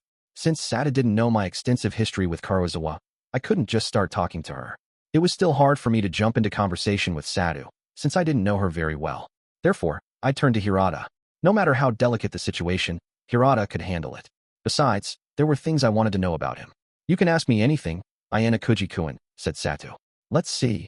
As I struggled to escape this nightmare, we arrived at the restaurant. The conversation came to a merciful halt. Since Sato made reservations beforehand, we were instantly guided to our seats. The table had hand towels and disposable chopsticks for 4 people. Huh? It's for 4. The reservation was for 2. It should just have been Sato and me. I asked Sato-san about this place when we went to the bathroom. I added seats to the reservation. Right, Sato-san? Said Karuizawa. Why yeah, you've really got this handled, huh? I said. I guess. When it comes to things like this, I've got lots of experience. Guess you could say I'm a battle-hardened veteran, said Karuizawa. You liar. I told her silently, with my eyes. She glared back at me. Don't give me that, Kiyotaka. You've never gone out with anyone before in your life. Her eyes were very expressive. Is there anything you want to ask Sato-san, Ayanokouji-kun? Karuizawa repeated. Apparently, I wasn't escaping this conversation. What do you usually do on your days off? I asked. Karuizawa reacted with blatant shock. Seriously? That's the best you can do? Even Hirata looked perplexed by the irritation Karuizawa radiated at this point. She probably wondered why I wasn't using any of the information she'd helped me acquire about Sato. However, I hadn't done research with the intent of specifically leveraging it to make this date succeed or anything. I wanted to know more about Sado as a person. That was all. It's okay, Karuizawa-san. I'm happy that Ayanokouji-kun asked me something, said Sado with a smile. Well, I like to hang out with friends, I suppose. It's boring to be all alone. She was probably talking about her group of girlfriends. I could clearly picture them hanging out. But sometimes, I like to read about stuff on my own. Like fashion design, for example. Satu continued sheepishly.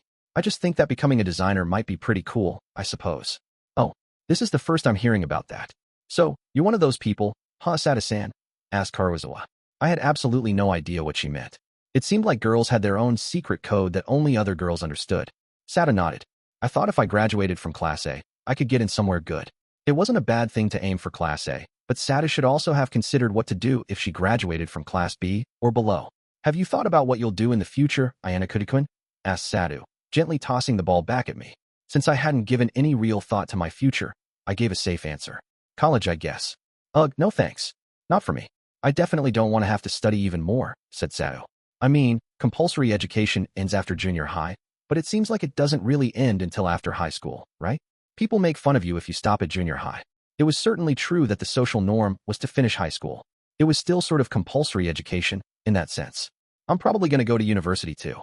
College clubs seem like they'd be really fun, said Karuizawa, surprising me by not rejecting the notion of higher education.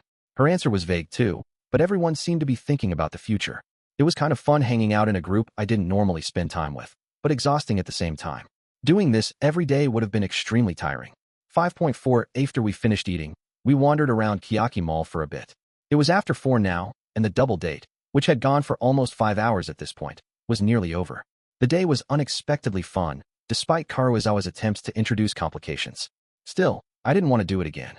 So what next? I asked. I knew it was possible that Sata wanted to add another stop to our date.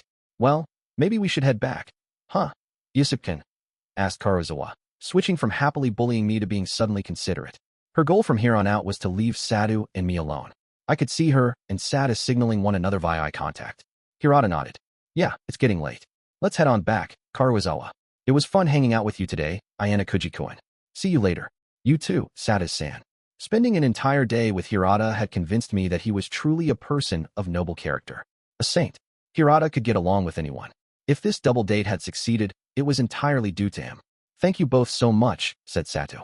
Hirata and Karuizawa walked off at a brisk pace. Sata waved goodbye. So, what are we going to do now? I asked. Oh, how about we take a little detour on our way back? She suggested. With no particular reason to decline, I agreed. Okay, then let's go. We got back on the path to the dorms. Satu, who'd chattered rapid-fire up until a little while ago, grew quiet. I'm sorry about this turning into a double date and all, she said. I was surprised at first, I admitted. Those two really are amazing, aren't they? They're just, like, made for each other, said Satu.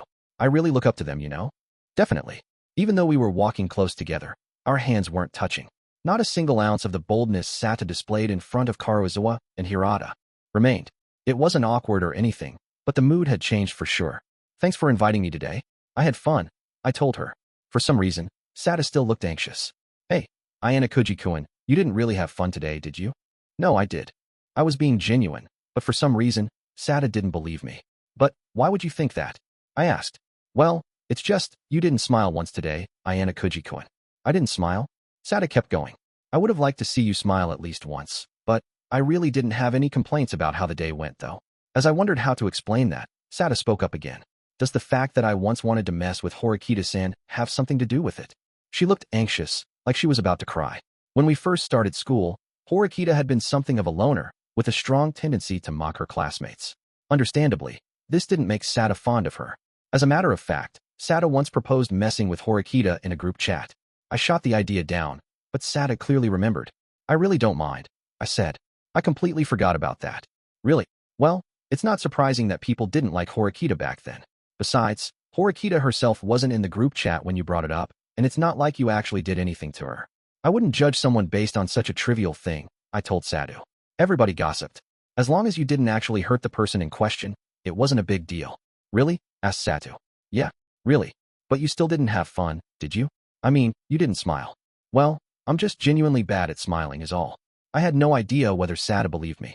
She probably thought I said that to console her. Truthfully, I might still disappoint her. I just didn't feel the way about her that she clearly felt about me. So, In a sense, her concerns about my not having fun weren't entirely off the mark. I had enjoyed hanging out, but I hadn't enjoyed it in the way Sada hoped. You're not convinced? I asked. Well, it's not that I'm not convinced, but Sada trailed off. She turned away briefly, got something out of her bag, and held it behind her. Hey, she steeled her gaze, as though gathering all her courage for some mighty task. Apparently, she was about to confirm my fears. Please go out with me, Ayanokouji-kun.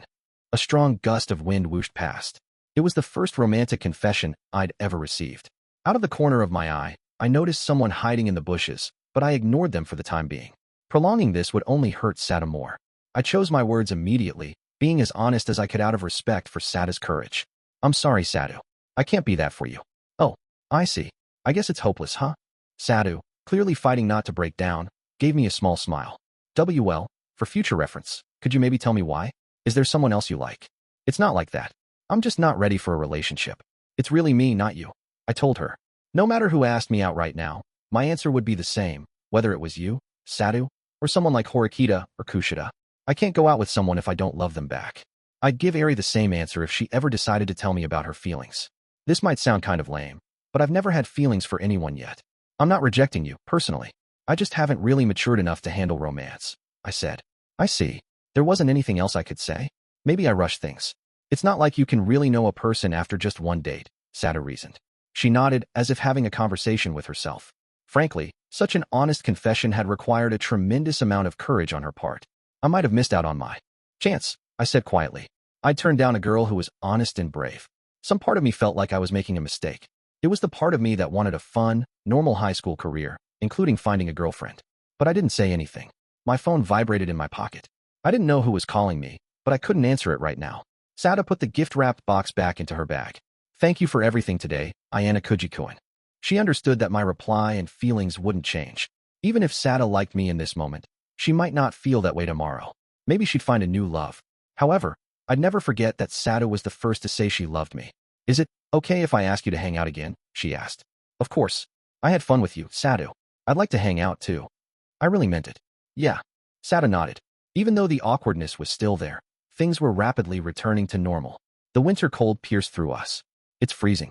Should we head back? I asked. We couldn't just stand around here forever.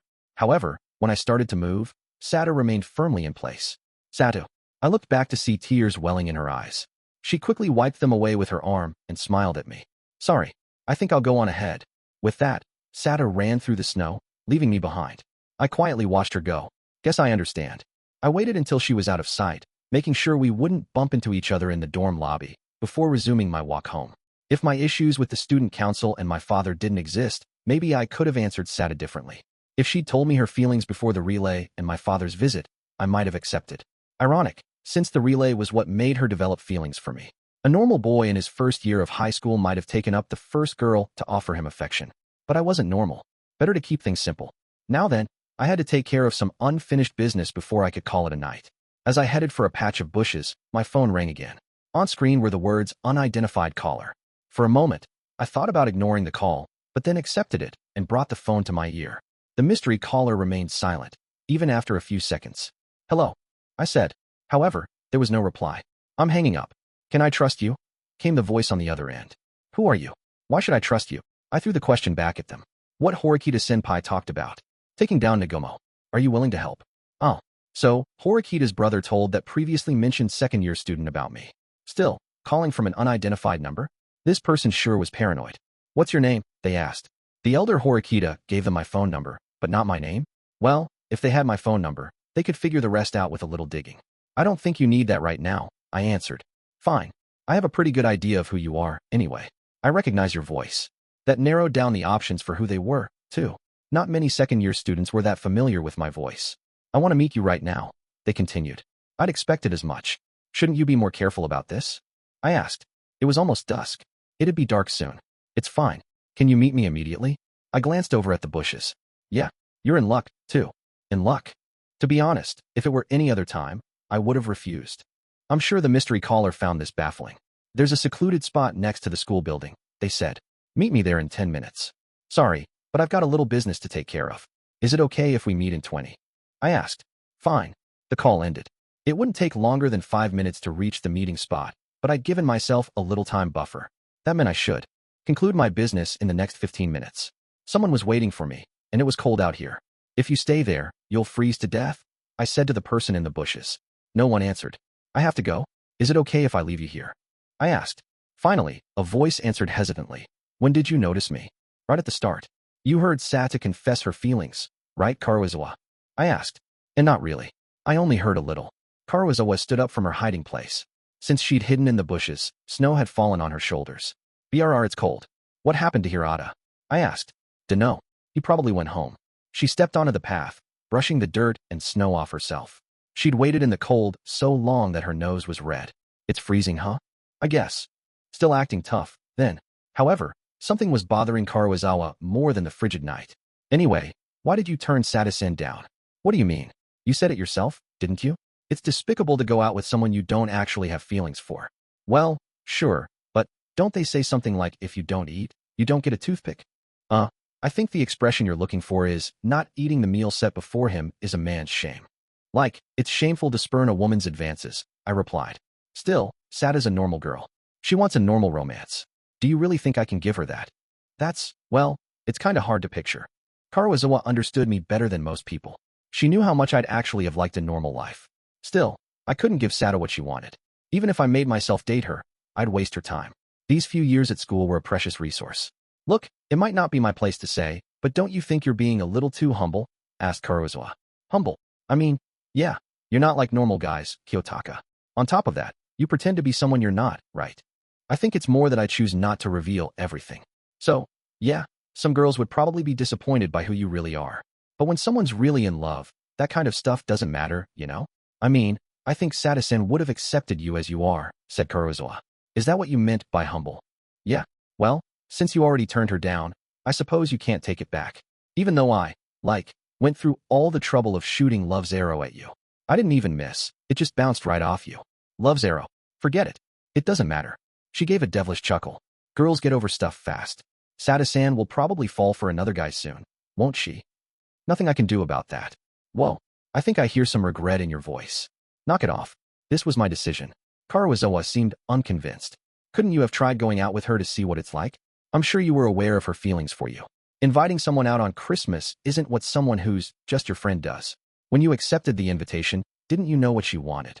Isn't it possible that going on the date allowed me to determine that I'm not compatible with Sado? I asked. Well, sure. But, from what I saw, things looked like they were going well. You seem to be having a lot of fun. To be perfectly honest, I'm not entirely opposed to the idea of dating Sado. SC? I knew it. I probably could have had some good times with her, I said. Karuizawa looked angry now. What do you mean, good times? I mean exploring things. All the way, you know. I tried to convey the idea as mildly as I could. Karuizawa understood what I was getting at. Huh, why you mean? You would have gone out with her for such a gross reason, she shouted. Haven't you ever wanted to do it? I asked. I don't know. I don't know anything about that kind of stuff. It's a whole different world to me. And you've never thought about exploring that unknown world? Well, doesn't it matter who your partner is? She asked. Well, I guess you wouldn't just want to do it with anyone. Ideally, you'd want your partner to be someone you genuinely cared for. Obviously, but that's what I'm saying. I'd be okay with that person being Sado. Well, why'd you reject her then? You could have experienced this whole unknown world. Karuizawa barked. Hey, don't get mad. I'm not mad. She most definitely was. I had a pretty good idea of why too. If I chose to date Sado, would you still be standing here with me? I asked. Huh, that's why I didn't say yes to her. If I'd started going out with Sado, school would have been better than ever. I'd have had a partner to share my joys and sorrows with, and our relationship would have deepened with time. But I knew that dating Sata would affect Karuizawa. Choosing Sata would have meant that it'd be harder to work with Karuizawa. Karuizawa would have become warier of me. The rooftop incident had been a turning point for Karuizawa. Her trust in me grew exponentially, and I knew now that she'd never betray me. If Ryuen, or Sakayaneji, or even someone like Nagumo approached her, she wouldn't crumble. The only thing that'd break her would be my dating another girl. She'd be scared that I didn't need her anymore. She'd panic. She'd become useless to me, and I didn't want that to happen. Now, if Sata was a good replacement for Karuizawa, that'd be an entirely different story. But after today, I knew that Sata couldn't fill Karuizawa's shoes. She wasn't as charismatic as Karuizawa, or as good at thinking on her feet. The double date made that abundantly clear. Karuizawa had adeptly played it off as a coincidence, while Sata struggled to keep up the lie, looking visibly upset at times. The confrontation with Nagumo had clinched it. Karuizawa took action to defuse the situation, while Sado just stood by. That boldness was important. I could ignore the student council issue, but I couldn't ignore Sakayanagi or my father. If either of those two really went to war, it'd jeopardize my life here. Until I eliminated those threats, I needed Karuizawa. On top of that, there was Chabashira-sensei and Chairman Sakayanagi. I didn't sense trouble at the moment, but they were still potential targets. As such, Karuizawa-K was indispensable. The chairman had power over us students, but I might be able to take him down if I used Karuizawa as a honeypot. She'd probably balk at sexual stuff, but she was still highly versatile. Maybe I'm just crazy, but I feel like you only view people as tools, don't you, Kiyotaka? She asked. I'd used Karuizawa as a tool too many times to deny it. I don't view people like that because I choose to. Hey, this might sound naive, but have you ever actually fallen in love with anyone? Right now, no. I'd have liked to fall in love with somebody, but the opportunity hadn't presented itself. Maybe I was incapable of love. Though I understood the biological differences between men and women, everything else was alien to me. My time in the White Room had seen to that. In the end, what? Nothing. I'd left the White Room physically, but some part of me would always be stuck there, where we lived in a state of constant self-defense.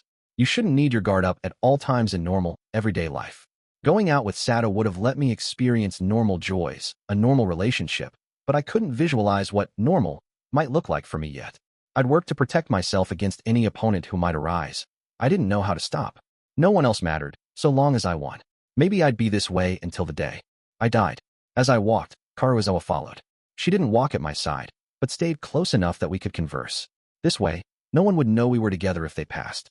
Ugh, I put in all that effort for Sato-san's sake, and it ended up being a waste of time, she complained. Her tone was so playfully bratty that you'd never have thought she suffered a traumatic experience just a few days before. You're doing pretty well, considering everything that happened to you, I said. It's been years since I was bullied like that, she replied. You said it started in elementary school, right? Oh yeah, that's right. Sorry, Kiyotaka. I lied a little bit about my past. You lied. I told Yusuke-kun that I was bullied for 9 years. That was a lie. I thought that saying I'd been bullied since elementary would make him want to save me more than if it had just been since junior high. I mean, he wouldn't want me to be the victim of even more constant bullying, she explained. She chuckled and stuck out her tongue playfully. So she lied to manipulate Hirata. That just proved her resourcefulness and determination. Anyway, aren't you going to apologize again? For putting Manabe and her friends on my case? She asked. Now that you mention it, you're right. The double date made me forget all about that. Oh, and another thing. You said you weren't going to contact me anymore, but then you did. You know, you're sending me mixed signals. I take back what I said about not contacting you anymore. If it's okay, I'd like to apologize to you another time, I told her. It doesn't sound like your heart's in it. I'm not going to get my hopes up, so just apologize now.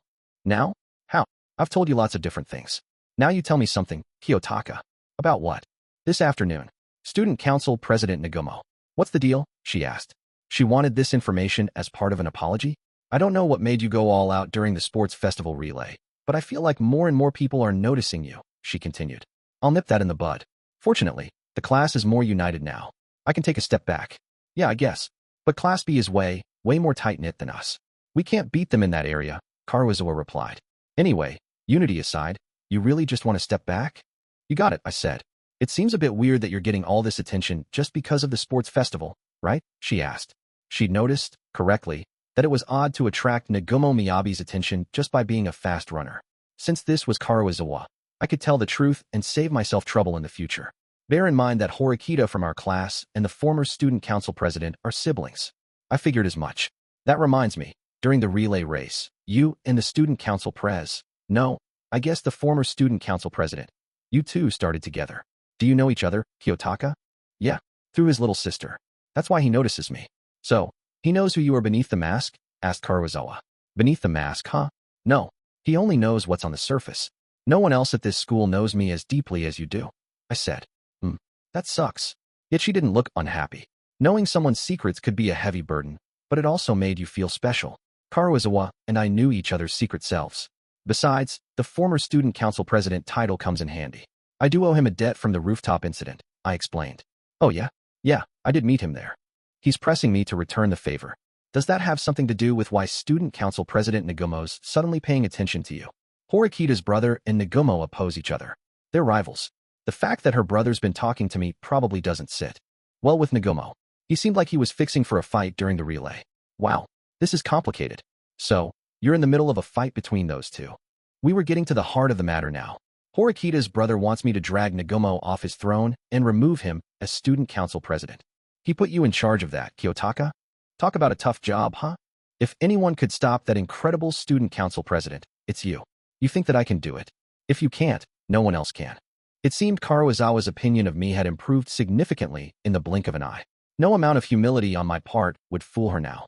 Speaking of all this, I'm supposed to meet a certain second-year student right now, I said. A second year? Who? Dunno. Their identity's still a mystery. They haven't confirmed who I am, either. I just know that this is the only second year who isn't quite so fond of Nagumo. Am I in the way then? Asked Karuizawa. If you want to hang around, that's fine by me. What are you going to do? I knew she'd follow, but wanted to confirm it. I'll come along, she replied. I turned my phone off. Then the two of us headed to the school building to meet the mystery caller. Chapter 6. Where the arrow landed. See Christmas Day. Students were on their way back to the dorms from club activities. It was unlikely that anyone would see me, even a teacher. There weren't enough lights on in the building to attract attention. It's cold. They're not here, asked Karuizawa. They're late, I replied. It was 20 minutes past the agreed-upon time. No one was nearby. They're this late after calling you out here? Talk about rude, said Karuizawa. Maybe they're nearby and scoping us out, I replied. What? That's unfair, isn't it? They confirm your identity, then head back. I'm sure they'd like to, but they probably can't afford to do that. I was almost certain that this person would contact me. I'd brought Karuizawa to add some camouflage. I'd look odd if I showed up alone in an isolated spot, but today was Christmas. Karuizawa and I could pass as a couple. Even if the mystery person tried calling me again via a block number, my phone was turned off. The only way for them to be certain of my identity was by talking to me directly. As Karuizawa and I waited patiently, a lone student approached us. I'd seen him before. The moment our eyes met, I understood. He was definitely not who I expected. He didn't say my name. Sorry to keep you waiting. We just got here, Vice President Kiriyama. His eyes widened in surprise. It seems you've gathered some information on the student council already. Your name's Ayanokouji, right? It wasn't strange that Vice President Kiriyama remembered my name. He'd stood nearby when I spoke with Nagumo earlier today. I never imagined that the Vice President, of all people, would want to take on President Nagumo, I remarked. Before we get into that, let me ask you something. He looked at Karuizawa. Who's this? I don't know her. She's trustworthy. She's my partner, I replied. Karuizawa looked momentarily excited before she quickly regained her composure. Trustworthy, huh? Well, why not?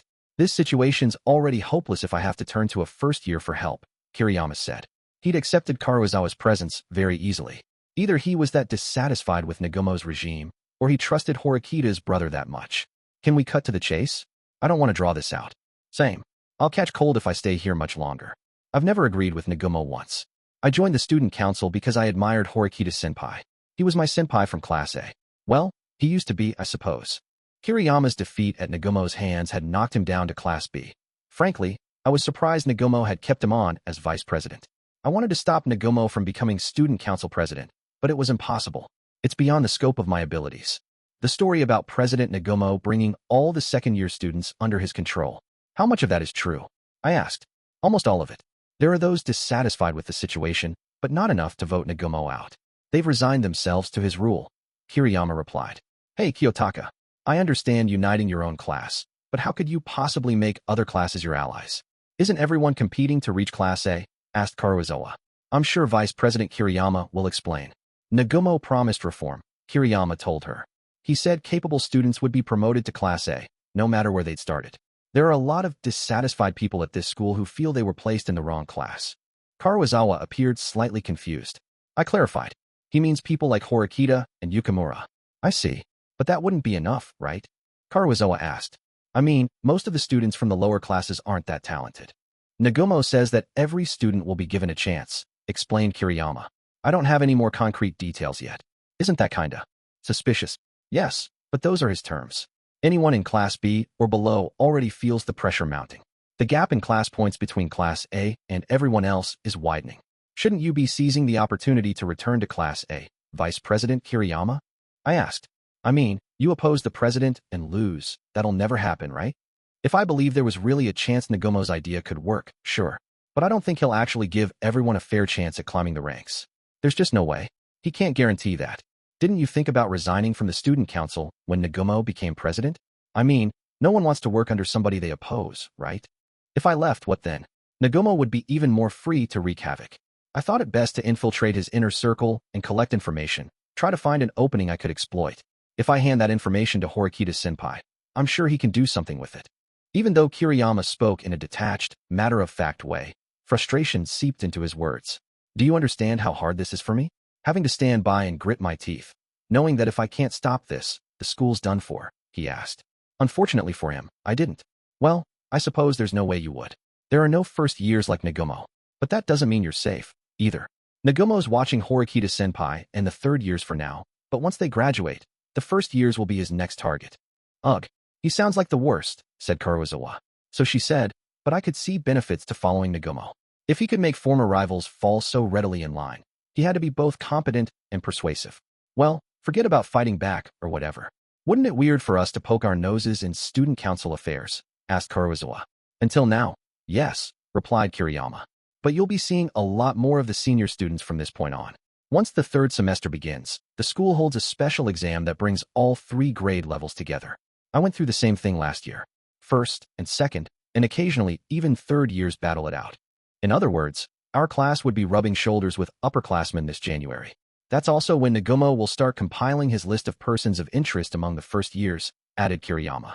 Students that could potentially threaten Nagumo's reign. I would have preferred to go unnoticed. Unfortunately, I had a hunch that my wish wouldn't be granted.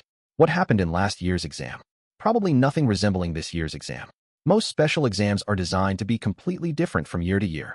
Even so, information about last year's exam might prove advantageous. Maybe, but I can't give it to you. Even if Horikita-senpai endorsed you, I can't break school rules. If anyone found out, I'd be expelled. Made sense. If Kiriyama was part of Horikita's faction, that meant he held school rules in high regard. Our options for fighting back against Nagumo are limited. Expulsion's the surefire route, but hard to achieve lucky.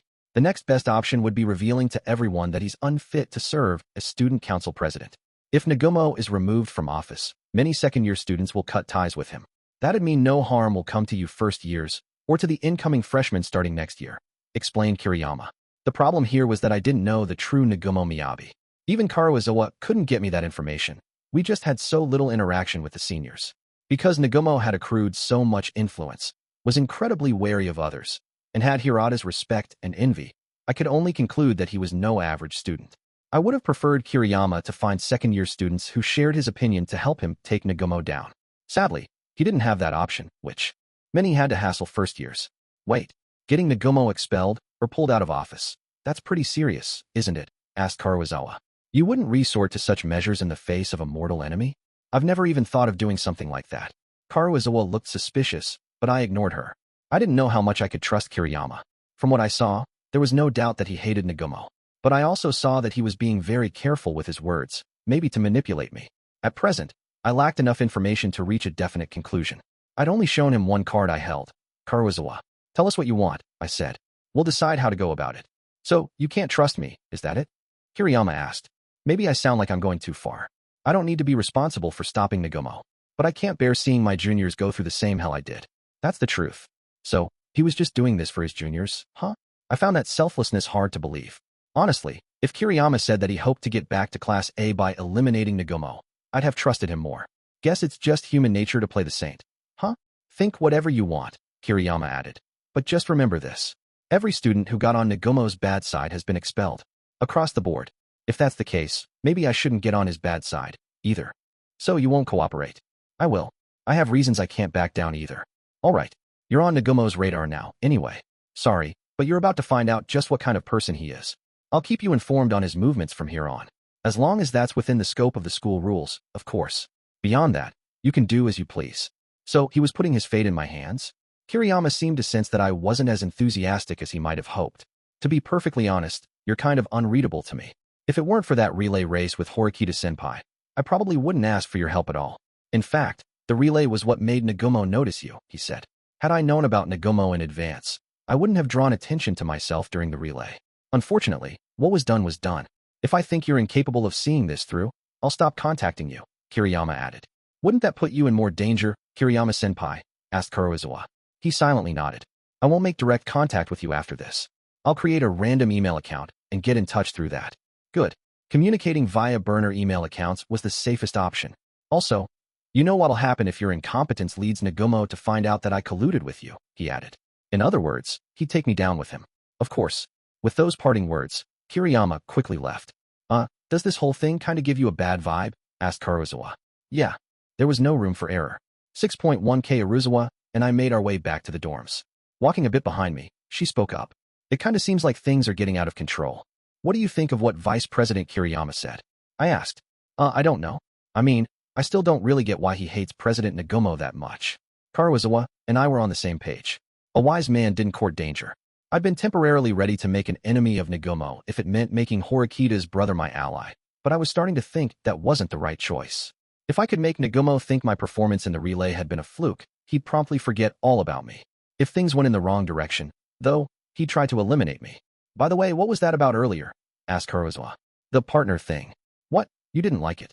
If you just arbitrarily make me your partner, it's not like I can do anything about it, right? Should I? Take it back, I asked. If you want me to officially be your partner, then you gotta show appreciation, she replied. Can you explain to me specifically what you mean by appreciation? Money. Hey, I'm just joking. I mean, you don't seem to be in a position to lend me a lot of points, Kiyotaka, she teased. I'd expected her to say that. Thanks to the outcome of the test on the cruise ship, Karuizawa had more private points than I did. Wait a second. Is Horikita-san okay with this? I mean, she'd be a better partner for you, Kiyotaka. Right. She just sits next to me in class. Nothing more and nothing less. How many times did I have to repeat myself? Then I'm the only person who really knows you? Asked Karuizawa. You're capable. That's helpful to me. Oh, okay. Horikita was capable too, but I wanted her in another role. I wanted to see her develop the qualities of a true leader. Led by Horikita, with Hirata and Karuizawa supporting her, Class D could become quite a force to be reckoned with. Whether that would come to pass, though, depended on Horikita. Well, guess I don't have any choice. I'll be your partner, said Karuizawa. Sticking with you might turn out well for me. Don't get your hopes up. You might get caught in the crosshairs alongside me, you know? You mean, by the student council president? Mainly yes. Well, you can handle him. Right, Kiyotaka? I mean, this is you were talking about. If it came down to either physical strength or academic skill, I doubt I'd lose. I figured as much, Karuizawa replied with a grin. But there's no telling what rules of engagement this school will set us next, I added. If Nagumo's prepared to sacrifice his own people or destroy others, he could defeat us and get us expelled. Destroy others? Well, think about that one fight between Sudo and those Class C guys, Ishizaki and his friends. If the student council president had backed those Class C boys, Sudo's fate might have been massively different. I didn't pay attention to that whole fight thing. I see. Well, don't worry about it. All told, it's actually relatively easy to get someone expelled, provided you were willing to sacrifice what you needed to make that happen. If he's not afraid to play dirty, that could be really bad news for you. Huh, Kiyotaka? Karuizawa had hit the nail on the head. Yep, that's exactly it. There was a way to be completely insured against defeat. The best I could do was invest in smart strategy and good allies. If it comes to that, I'll save you, said Karuizawa. You're very kind. Do you really mean that? Yeah, I see. Anyway, Kiyotaka, I was wondering, what were you like in junior high? I mean, you weren't a normal kid, right? Why do you say that? I could have been a completely average, run-of-the-mill student. No way. If you're normal, then the world's gone totally nuts. Karuizawa made a dramatic gesture, as if pushing the idea of my normalcy aside. You're smart, and you're good in a fight, but you're really quiet. Sometimes you seem naive about how the world works, and sometimes you do really messed up things. What do you think I was like in junior high, based on what you've seen? I asked. I'm asking because I don't know, she said, pouting. Take a guess. I wanted to hear the answer. Karuizawa crossed her arms and tilted her head. I mean, if we were in a manga or something, I'd say you were, like, some secret agent raised in an intense facility since early childhood. I don't know. I can't really think of anything else. She gazed far into the distance. She was way closer to hitting the mark than she knew. Ugh, I have no idea. What's the answer? That's a secret. Wah, come on, you're not going to tell me. I never said I'd tell you. I'm definitely going to make you explain it all to me one day. It's not a very interesting story. Don't get your hopes up. Karuizawa didn't seem to be listening to what I said. It's snowing. So it was. After looking at the sky, I lowered my gaze to see Karuizawa was staring at me. That reminds me. Sada-san didn't end up giving you anything, did she? A Christmas present. I don't know. It's no use trying to trick me. Did you notice the present the moment you met up with her? Asked Karuizawa. She'd gotten to know me too well. She was right. The moment I'd met up with Sadu, I'd noticed a present peeking out of her bag and known it was probably for me. Something Sadu probably intended to hand over if her romantic confession went well. How's it feel to have missed out? Karuizawa asked in a teasing tone. You've probably never gotten a present, have you? I mean, this is you were talking about. She pulled a small package from her bag and presented it to me, making sure not to meet my eyes. It's a Christmas present from me to you. Take it and be grateful. Are you sure? You can think of it as a consolation prize for not starting a relationship today. Oh, and pay me back for about twice the amount it's worth, she teased. This kind of feels like I'm getting scammed. I accepted the gift. Did you buy this for me? Obviously not. Yusuke-kun and I are supposedly dating, so I got this just in case I needed to make a public gesture or something. I went Christmas shopping with some other girls, so it wasn't a total waste of time. You don't miss a thing, do you? Shouldn't you have given it to Hirata? I guess I would have. Normally. Karuizawa was being kind of evasive. She immediately changed gears. Hey, Kiyotaka. Sorry to bother you with this, but since we got on the subject of Yusuke-kun earlier, if I happened to, say, break up with Yusuke-kun, would I stop being useful to you? Is that why you didn't give Hirata your present? Yeah. Is it wrong to talk about this, since things didn't work out with Sada-san? Karuizawa was terrified that I'd find Sada more valuable than her. In truth, her breaking up with Hirata posed certain risks. It might decrease her social currency. Even if she was devalued, though, I'd still have use for her. You're no longer the old Karuizawa. Even without Hirata, your current position wouldn't change, I told her. But me and Yusuke-kun breaking up isn't something you've thought about before? She asked. Her anxieties clearly weren't trivial. If your value lay only in your relationship with Hirata, I'd tell you to never break up with him. The fact that I didn't is my answer. That statement was more reassuring to Karuizawa than anything else could be. Since she understood the way I thought, she knew I wouldn't lie. If Hirata Yusuke were an indispensable pawn to me, Karuizawa assumed I would have ordered her to protect my interests. The truth, however, was that I'd anticipated Karuizawa would want to break up with Hirata. In fact, I'd nudged her toward it. My objective was to persuade her to disengage from Hirata and attach herself to a new host, me. Everything had gone according to plan so far.